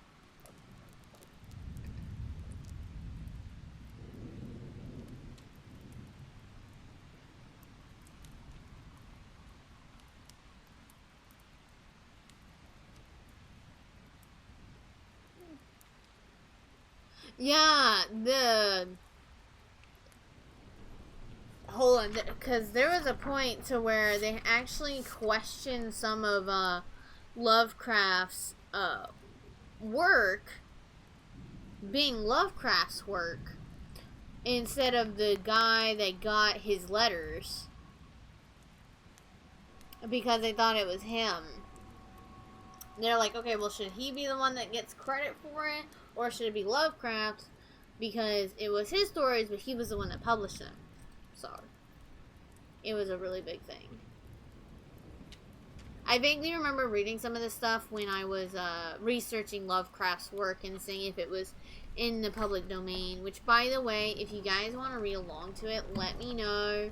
I do have the linky link for reading along. I just have to get it again. So if you guys want to read along, I think I posted in Discord as well. Okay. Let's continue on. We have 8 pages. We can do this, chat. But that's the thing. That's what most, you know, it's different. It was different back then than it was today. I think, you know, today we kind of take more appreciativeness where we can get it. Where back then, you know, you had to die to become famous. You know, and it, you know, Da Vinci, a lot of authors, you know, not Da Vinci, Van Gogh. You know, he wasn't popular. I think he was in an immense amount of debt by the time he died. Oh, no, he was pretty popular. It's going to go back on all the Doctor Who characters. Celebrities. Okay. This was all together with a picture of hellish image, but what a train of ideas it started in my mind. Here were new treasuries of data on the Cthulhu cult, and evidence that had strange interests at sea as well as on land. What motive prompted the hybrid crew to order back the Emma as they sailed about with their hideous idol? What was the unknown island on which 6 of the Emma's crew had died? And what about which the mate Johansson was so secretive? What had the Vice Admiralty's investigation brought out? And what was known of the noxious cult in Dudden? And most marvelous of all, what deep and more than natural linkage of dates was this which gave a malin and now undeniable significance to the various turns of events so carefully noted by my uncle.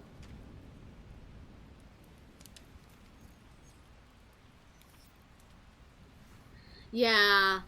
Well, I know he did a lot of influential stuff. I know, like, for instance, he was super influential with... The biggest thing that came from him was Cthulhu. And I know people even still use, you know, for basis of Cthulhu things because it's not technically copyrighted. So a lot of people use the Cthulhu thing as a I would say mandate, but that's not it. As a basis for a lot of stories. For the how the fantasy genre developed, but he was also incredibly racist and anti-Semitic.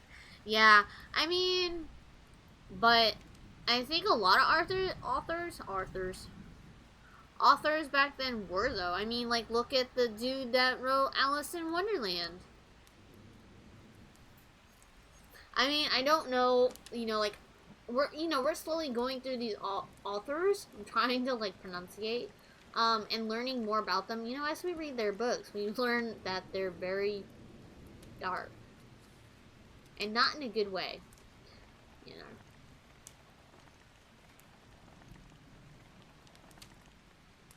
I don't know about Orson Welles. I would love to read Orson Welles at some point. War of the Worlds and some of his other works. And then some others. I have a couple others that we can read, but I figured we'd finish up the Lovecraft, all of his stories that I've got, because I paid $11 for this book, so. Exactly. Every classic author was racist, sexist. Exactly. I mean, that's why To Kill a Mockingbird is a banned book in a lot of schools. It wasn't mine, which was odd, but okay, because of where I grew up. Let's just say it would have been more appropriate to ban that book from my particular school.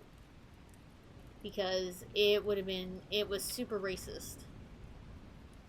Yeah, you read that in your class? Yeah, it was super racist, and I was in 9th grade, and yeah, it was... Yeah. My classmates were not very happy. So, yeah. Okay.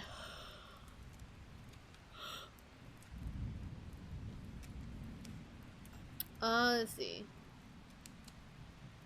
And most marvelous of all, what deep and more than natural linkage of dates was this, which gave, and now undeniable significance to the various turns of events so carefully noted by my uncle.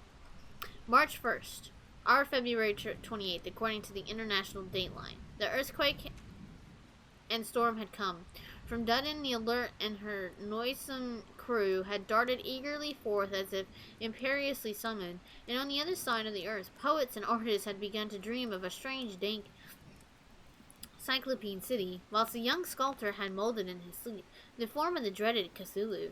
March 23rd, the crew of the Emma landed on an unknown island and left 6 men dead, and on the date the dreams of sensitive men assumed a heightened vividness and darkened with dread of a giant monster's malign pursuit, while an architect had gone mad and a sculptor had lapsed suddenly into delirium. And what of this storm of April 2nd, the date on which all dreams of the dank city ceased and Wilcox emerged unharmed from the bondage of a strange fever? What of all this, and all of those hints of old Castro about the sunken star-born old ones and their coming reign, their faithful cult, and their mastery of dreams? Was I tottering on the brink of cosmic horrors beyond man's power to bear? If so, must be horrors of the mind alone, for in some way April 2nd had put a stop to whatever monstrous menace had begun its siege of mankind's soul. Now, they're saying, Castro was saying that the old ones couldn't come back, Cthulhu couldn't come back until the stars were right. Do you think the stars were aligning for Cthulhu to come back during that week? But the stars didn't align just right? He was just able to play with the world?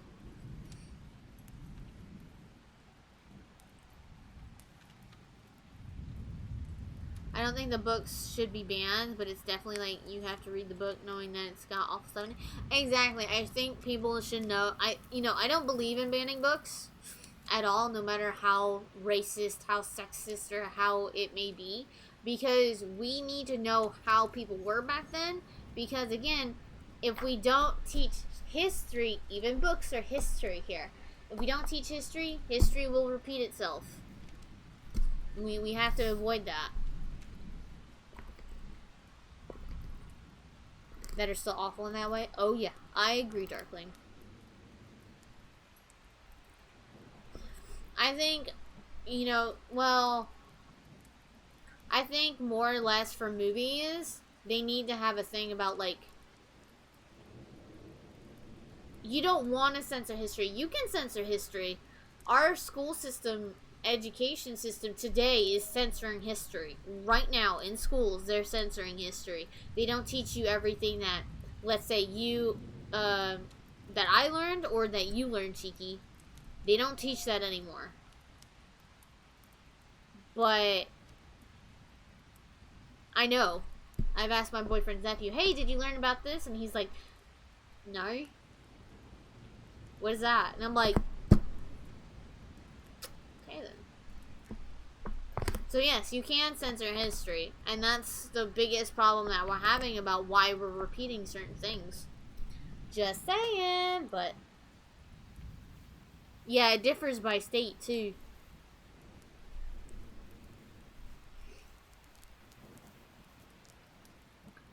Yes, basically, our school system is cherry-picking historical moments. Yep. Oh yeah, it's bad. That's why I plan on homeschooling my kids. Like, I've already talked with my boyfriend about it. He's like, yes, please homeschool our children. That's always happened. That, you're not wrong, Darkling. That's always happened. Because it's like, what is it? How did they put it? The winners get to choose how to write history? I think that's right. Let that sink in. We don't get the truth, we get the winner side of the tale.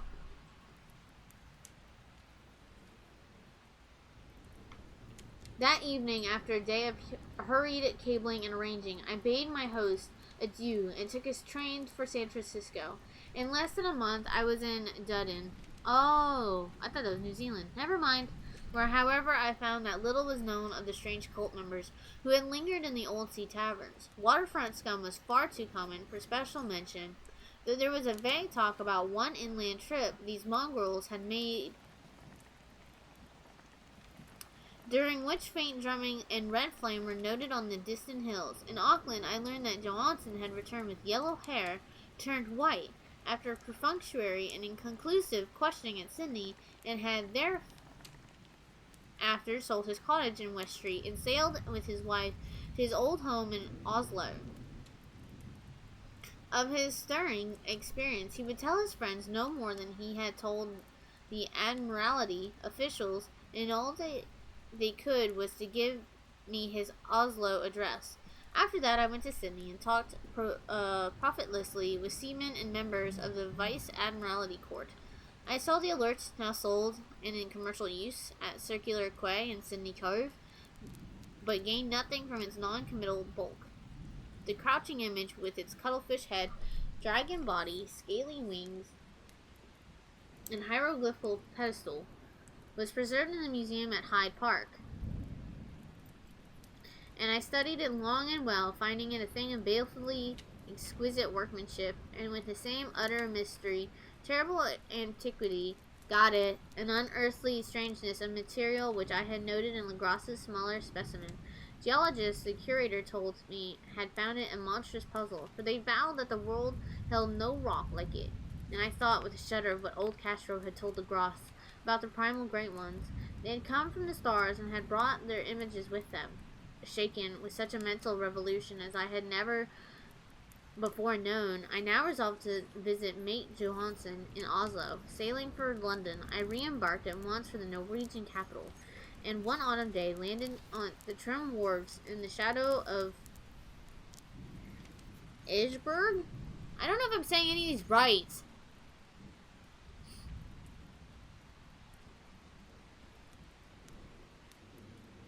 Johansen's address, I discovered, lay in the old town of King Harold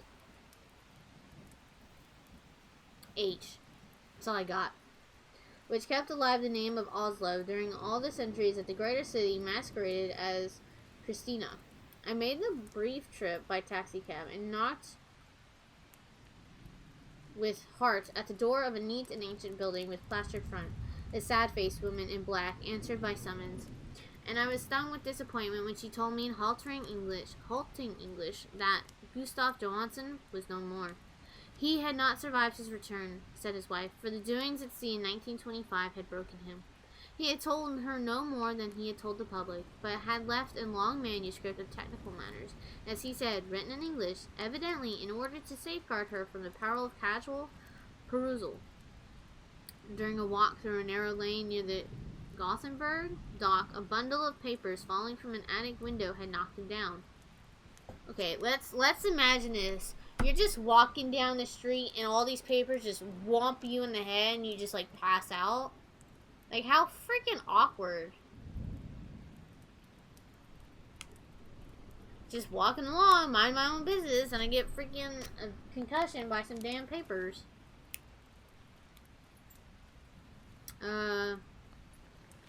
Two sailors at once helped him to his feet, but before the ambulance could reach him, he was dead.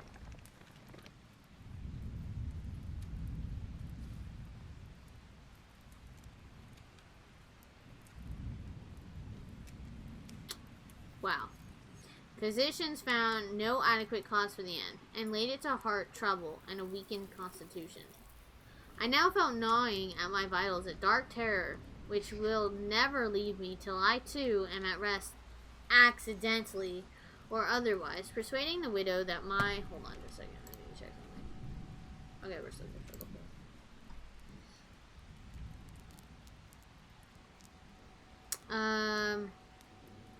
Persuading the widow that my connection with her husband's technical matters was sufficient to entitle me to his manuscript. I bore the document away and began to read it on the London boat. It was a simple rambling thing, a naive sailor's effort as a post facto diary, and strove to recall day by day that last awful voyage. I cannot attempt to describe it in all its cloudiness and redundance, but I will tell its gist enough to show why the sound of the water against the vessel's sides became so unendurable to me that I stopped my ears with cotton.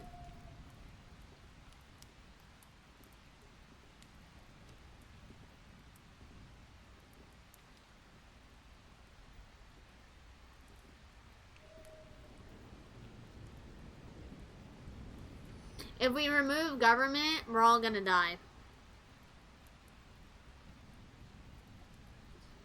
Now, we don't need the government. I'm saying this because it's to the point if we remove government, it will eventually remove our police officers and our military. And so we'll have no protective safety of our own, so there's going to be a lot of incidents until we as a society realize that we can bear arms and we can protect ourselves and we can survive ourselves. That would take 2 or 3 generations to fully come into grasp with that, because our just to get a little political but not too political, we as a society rely too much on the government to take care of ourselves. That's it, I'm done. Back to the book. Johansen, thank God, did not know quite all, even though he saw the city and the thing. But I shall never sleep calmly again when I think of the horrors that lurk ceaselessly behind life in time and in space, and of those unhallowed blasphemies from elder stars which dream beneath the sea, known and favored by a nightmare cult, ready and eager to lose them on the world whenever another earthquake shall heave their monstrous stone city again to the sun and air. Johansen's voyage had begun just as he told it to the Vice Admiralty. The Emma in ballast had cleared Auckland on February 20th, and had felt the full force of the earthquake-born tempest which must have heaved up from the sea bottom. The horrors that filled men's dreams, once more under control, the ship was making good progress when held up the alert on March 22nd, and I could feel the mate's regret as he wrote of her bombardment and sinking. Of the swarthy cult friends on the alert, he speaks with significant horror. There was some peculiarity, abnormal quality about them which made their destruction seem almost a duty, and Johansen shows ingenuous wonder at the charge of ruthlessness brought against his party during the proceedings of the court of inquiry.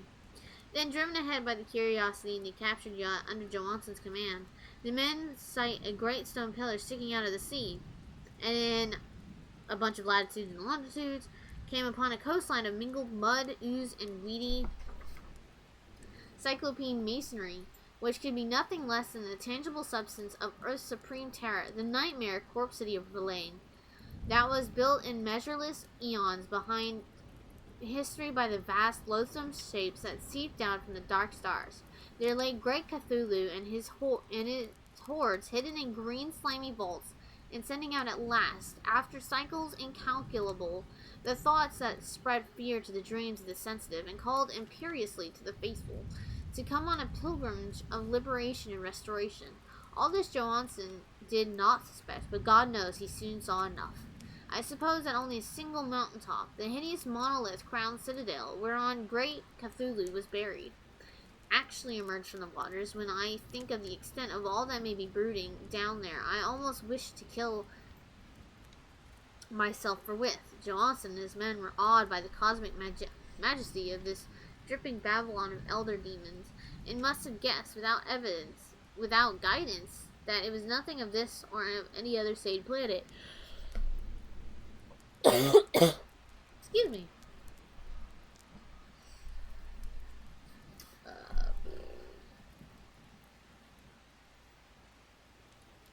I literally lost my place. Hold on.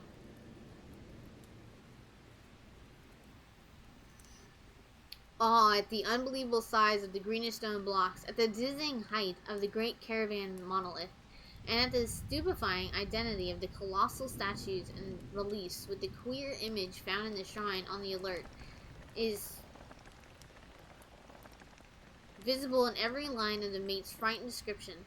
Without knowing what futurism is like, Johansen achieved something very close to it when he spoke of the city, for instead of describing any definite structure or building, he dwells only on broad impressions of vast angles and stone surfaces too great to belong to anything right or proper for this earth, and horrible images and hieroglyphs. I mention his talk about angles because it suggests something Wilcox had told me of his awful dreams. He had said that the geometry of the dream place he saw was abnormal and loathsomely redolent of spheres and dimensions apart from ours. Now, an unlettered seaman felt the same thing whilst gazing at the terrible reality. Johansen and his men landed at a sloping mud bank, and this monstrous propolis and clambered slipperily up over tightened oozy blocks which could have been no mortal staircase. The very sun of heaven seemed distorted when viewed through the polarizing welling out from the sea-soaked perversion. In twisted menace and suspense lurked leeringly in those crazily elusive angles of Caravan Rock, where a second glance showed concavity after the first showed convexity. Oh dear God. Something very like fright had come over all of the explorers before anything more definite than rock and ooze and weed was seen. Each would have fled, and he had not feared the scorn of others, and it was only half-heartedly that they searched, vainly as it proved, for some portable souvenir to bear away. It was Rodriguez, who climbed up the foot of the monolith and shouted of what he had found. The rest followed him, and looked curiously at the immense carved door with the now familiar squid dragon relief. It was, Johansen said, like a great barn door. Thank you! And they all felt that it was a door because of the ornate lintel threshold and jambs around it. But they could not decide whether it lay flat like a trap door or slantwise like an outside cellar door. As Wilcox would have said, the geometry of the place was all wrong. One could not be sure that the sea and the ground were horizontal, hence the relative position of everything else seemed phantasmally variable. Now, is my speed okay? Am I slowing down? Because I'm trying to get practice and also for the podcast. So I'm not like just falling, my words aren't falling over each other. Hold on 1 second.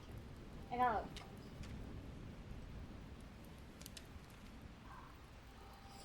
Excuse me. My nose is burning. I gotta stretch out my legs, so. Let me see. Bryden pushed at the stone in several places without result. Then Donovan felt over it delicately around the edge, pressing each point separately as he went. He climbed intermittently along the grotesque stone molding. That is, one would call it climbing if the thing was not, after all, horizontal. And the men wondered how any door in the universe could be so vast. Then, very softly and slowly, the acre great panel began to give inward at the top, and they saw that it was balanced. Donovan slid or somehow propelled himself down or along the jamb and rejoined his fellows, and everyone watched the odd recession of the monstrosity caravan portal. In his fantasy of prismatic distortion it moved anomalously in a diagonal way, so that all the rules of matter and perspective seemed upset. The aperture was black with a darkness almost material. Then, oh my God, what is this word?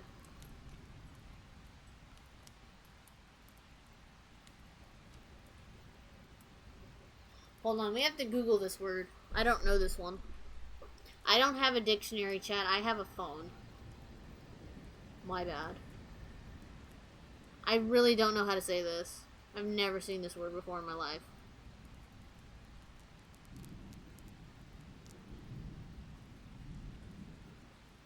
Do you guys have a way to pronunciate it? I need to hear it. Oh, here, hold on, chat. We're gonna learn something.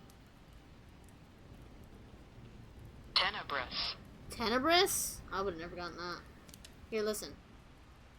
Tenebris. Tenebris is dark, gloomy, obscure. There you go. We learned a word today.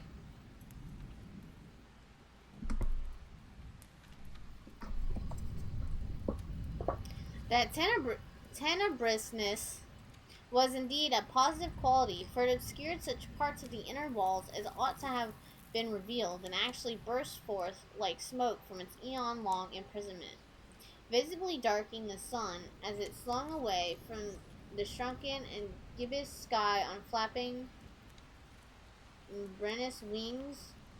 The odor rising from the newly opened depths was intolerable, and at length the quick-eared Hawkins thought he heard a nasty slopping sound down there. Everyone listened, and everyone was listening still when it lumbered slobberingly into sight and gropingly squeezed its gelatinous green immensity through the black doorway into the tainted outside air of the poison city of madness. What did I just read? Oh, was it in Purgatory? I put it in the other one where everybody else put pictures. Yeah.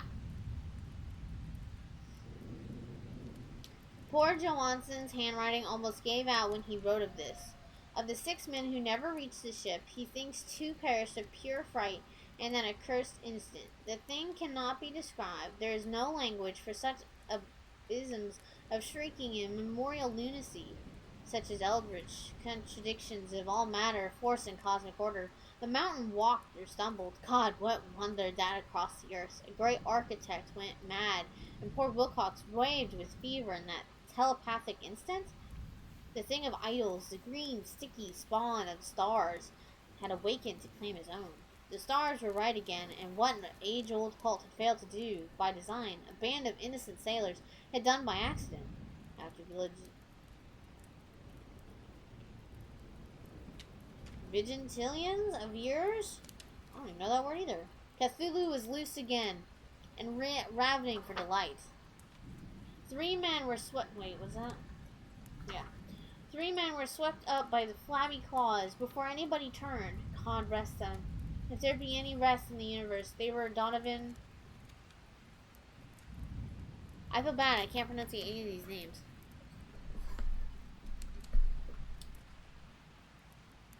Guerrero and Angstrom.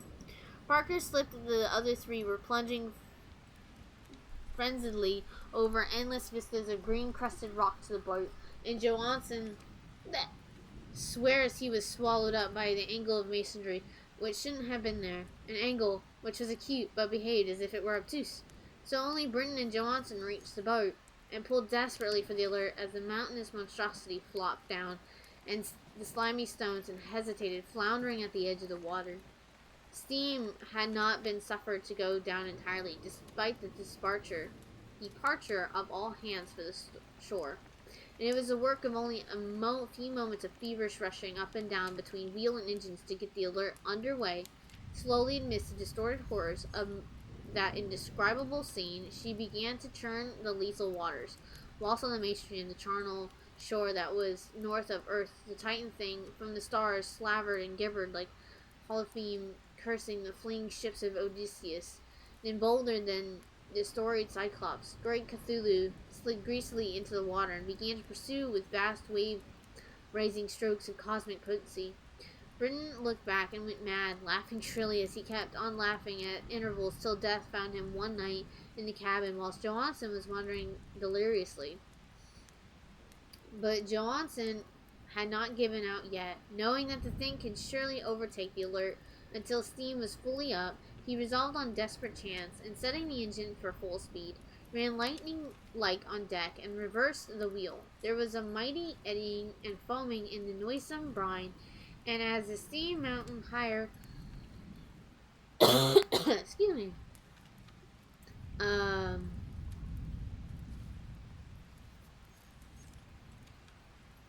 and higher, the brave Norwegian drove his vessel head on against the pursuing jelly, which rose above the unclean froth like the stern of a demon galleon. The awful squid head with withering feelers came nearly up to the bowsprit of the sturdy yacht, but Johansen drove on relentlessly.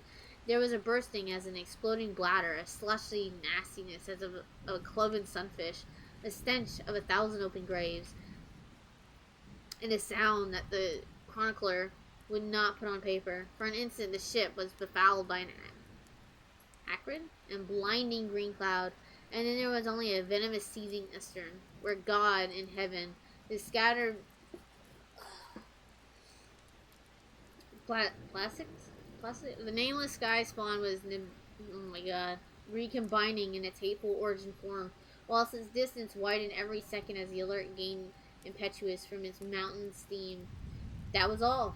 After that, Johansen only brooded over the idol at the cabin, attended to a few matters of food for himself, and the laughing maniac by his side.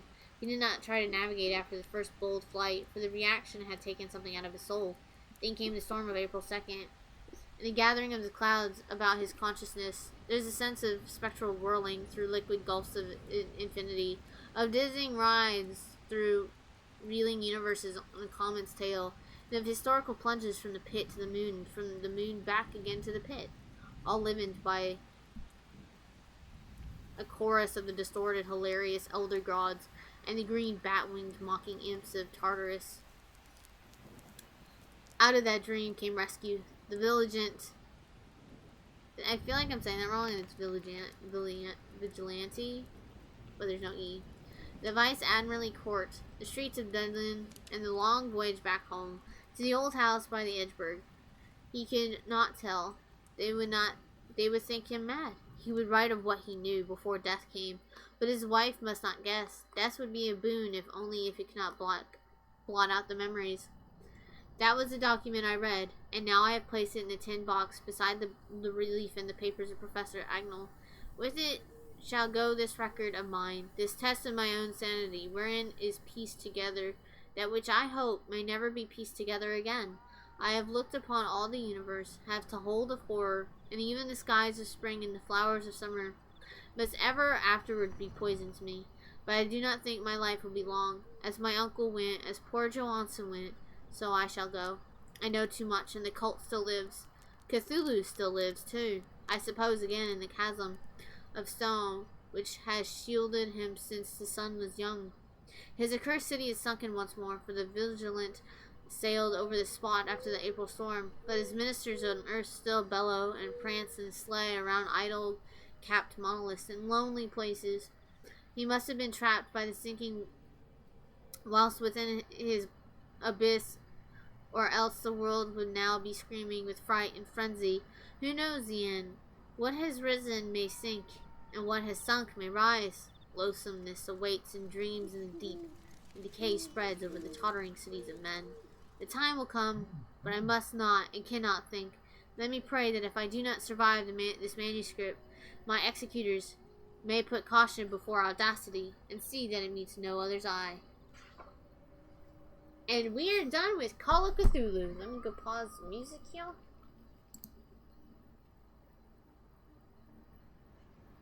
That's fine. It's fine. I figured. Alright, so we finished up the Call of Cthulhu. That was freaking weird.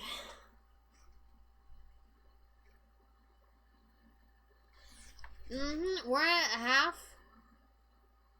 I was? Oh, good. Thank you, Darkling. I was not sure if I was saying it right. So that's in Call of Cthulhu, and let's see, how many more stories do we have? We have 1, 2, 3, 4, 5. We have 6 more stories to go in Lovecraft's mad-ass little world. I mean, of this particular book. He has, like, many other short stories. I mean, it was. I liked the differences. Each chapter, you know, we got a different character to kind of, learn about, like, their experience with Cthulhu. It was weird, and, I mean, I liked it. Don't get me wrong. The racism could be a thing that wasn't in here, because, yeah, Darkling, you're right. Like, he was super racist. Like, he didn't need to put all that racist in there, but, like, he put a lot of it. Like, you don't need to put, like, race. Like, hey, this is a so-and-so man. Like, why can't you just put his name is this? And he was of this origin. But, like, okay.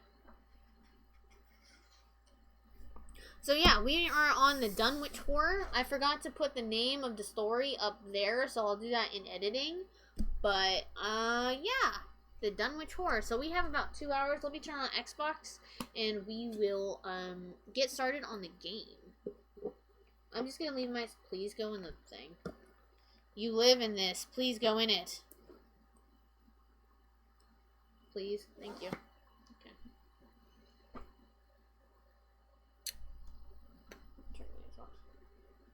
I don't know if I muted it. We'll find out. Well, let me change stuff here.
Hello? Twitch? Can I please? Why you don't let me play games? Chat.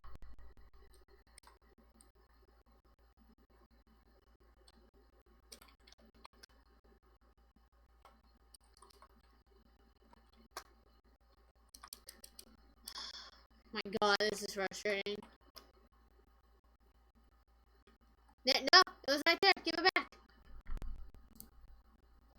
Wait, let me take reading off.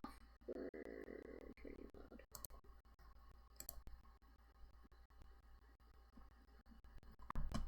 Okay. That was dumb. Hey, you know, it'd be cool. I should, turn my TV on. Guys, I'm dumb. Oh, let me.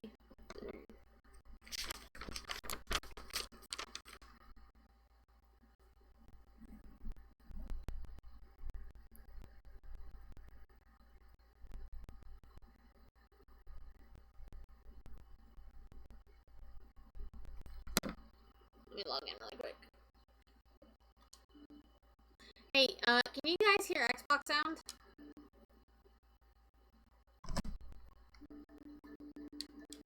What?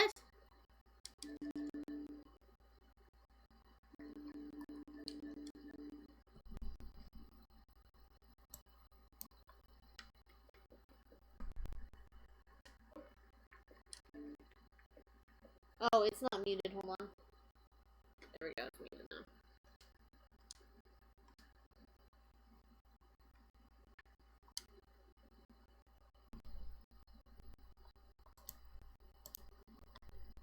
Look, look! Whee! No one put ZD in the corner. Me, I just put myself in the corner. God, that's bright. Holy but Jesus. Ooh, that's bad. Alright, so we're gonna play about 2 hours of this. I didn't realize that it was gonna take 2 hours to read that, but hey, I had a lot of fun reading. I always have fun reading. And the fact that you guys are actually enjoying it and we haven't got any creepy weirdos in here, that's pretty cool. I'm excited. See? I'm excited. Before we start the game, I am going to take a quick stretch break because I do encourage you all to get up and stretch because, Into the Madness, it's fantastic. I'm going to do the basic settings first.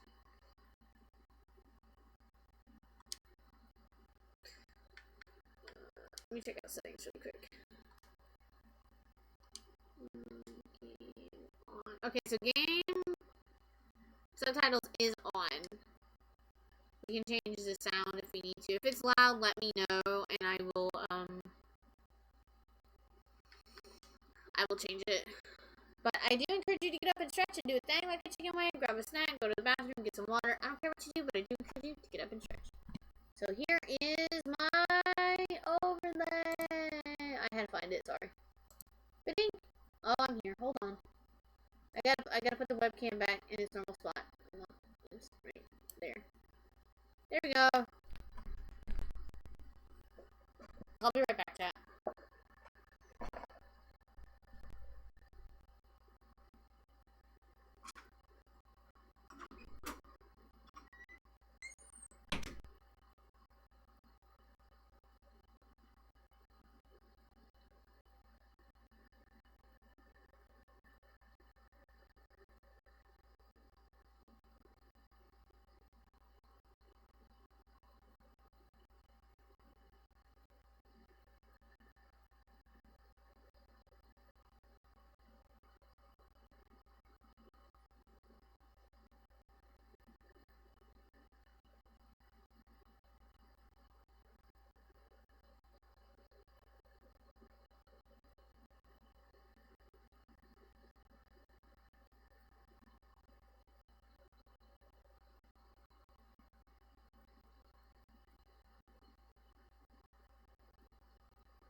Wait, where? I'm here! Alright, everybody get their snacks and whatnot. Because we are going to be playing this game for the next 2 hours, and I am excited. We just finished up reading Call of Cthulhu by H.P. Lovecraft, which, by the way, he's super racist. Whew. But, anyways, we're gonna start this game. This is gonna be our game for Thursdays until we finish it. I will do a Minecraft stream because we reached that goal again, and then we will be playing Lego Indiana Jones. I know, so much to do on Thursdays. Just, I'm a bit robotic. Let me hear myself. Hold on. Bye, battery.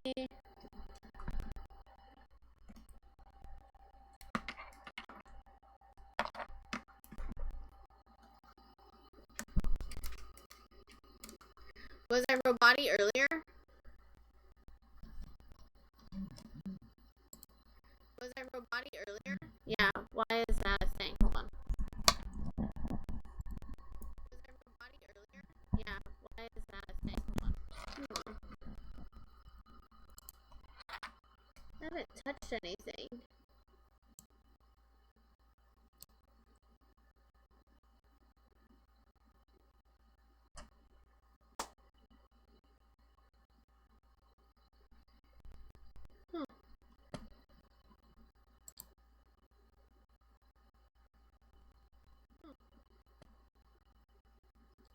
Am I still robotic?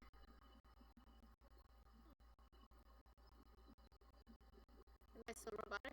Yeah, why? Okay. It is when I started the game. Why? I shouldn't have gone robotic. Hold on, let me restart the game.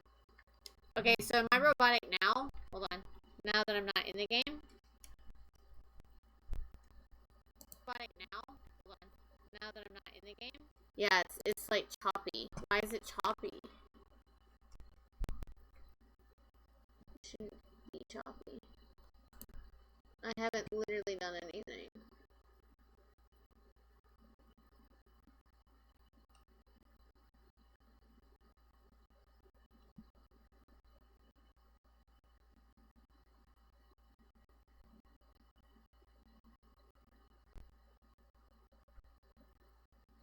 Yeah, I sound choppy. I don't know why, to be honest. Okay, hold on. Let me try muting myself and unmuting myself.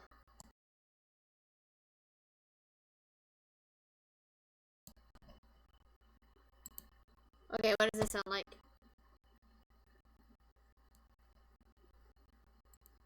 Okay, what does this sound like? Still really bad. I need to mute myself again. Okay, what does this sound like? Still really bad. I need to mute myself again. Mute myself so there's no freaking back. Why am I roboty?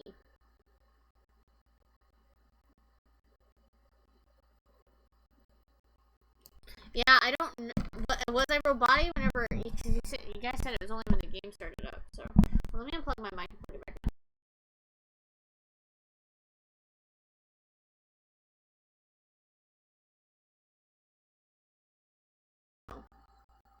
Test.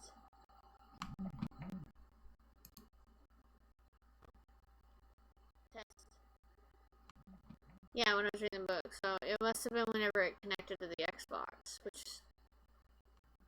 Yeah, okay. When I was reading the book. So it must have been whenever it connected. Okay, so I'm gonna reset stream and see if that helps. I'm gonna exit out, so I will be right back. I'll be right back, chat, I swear.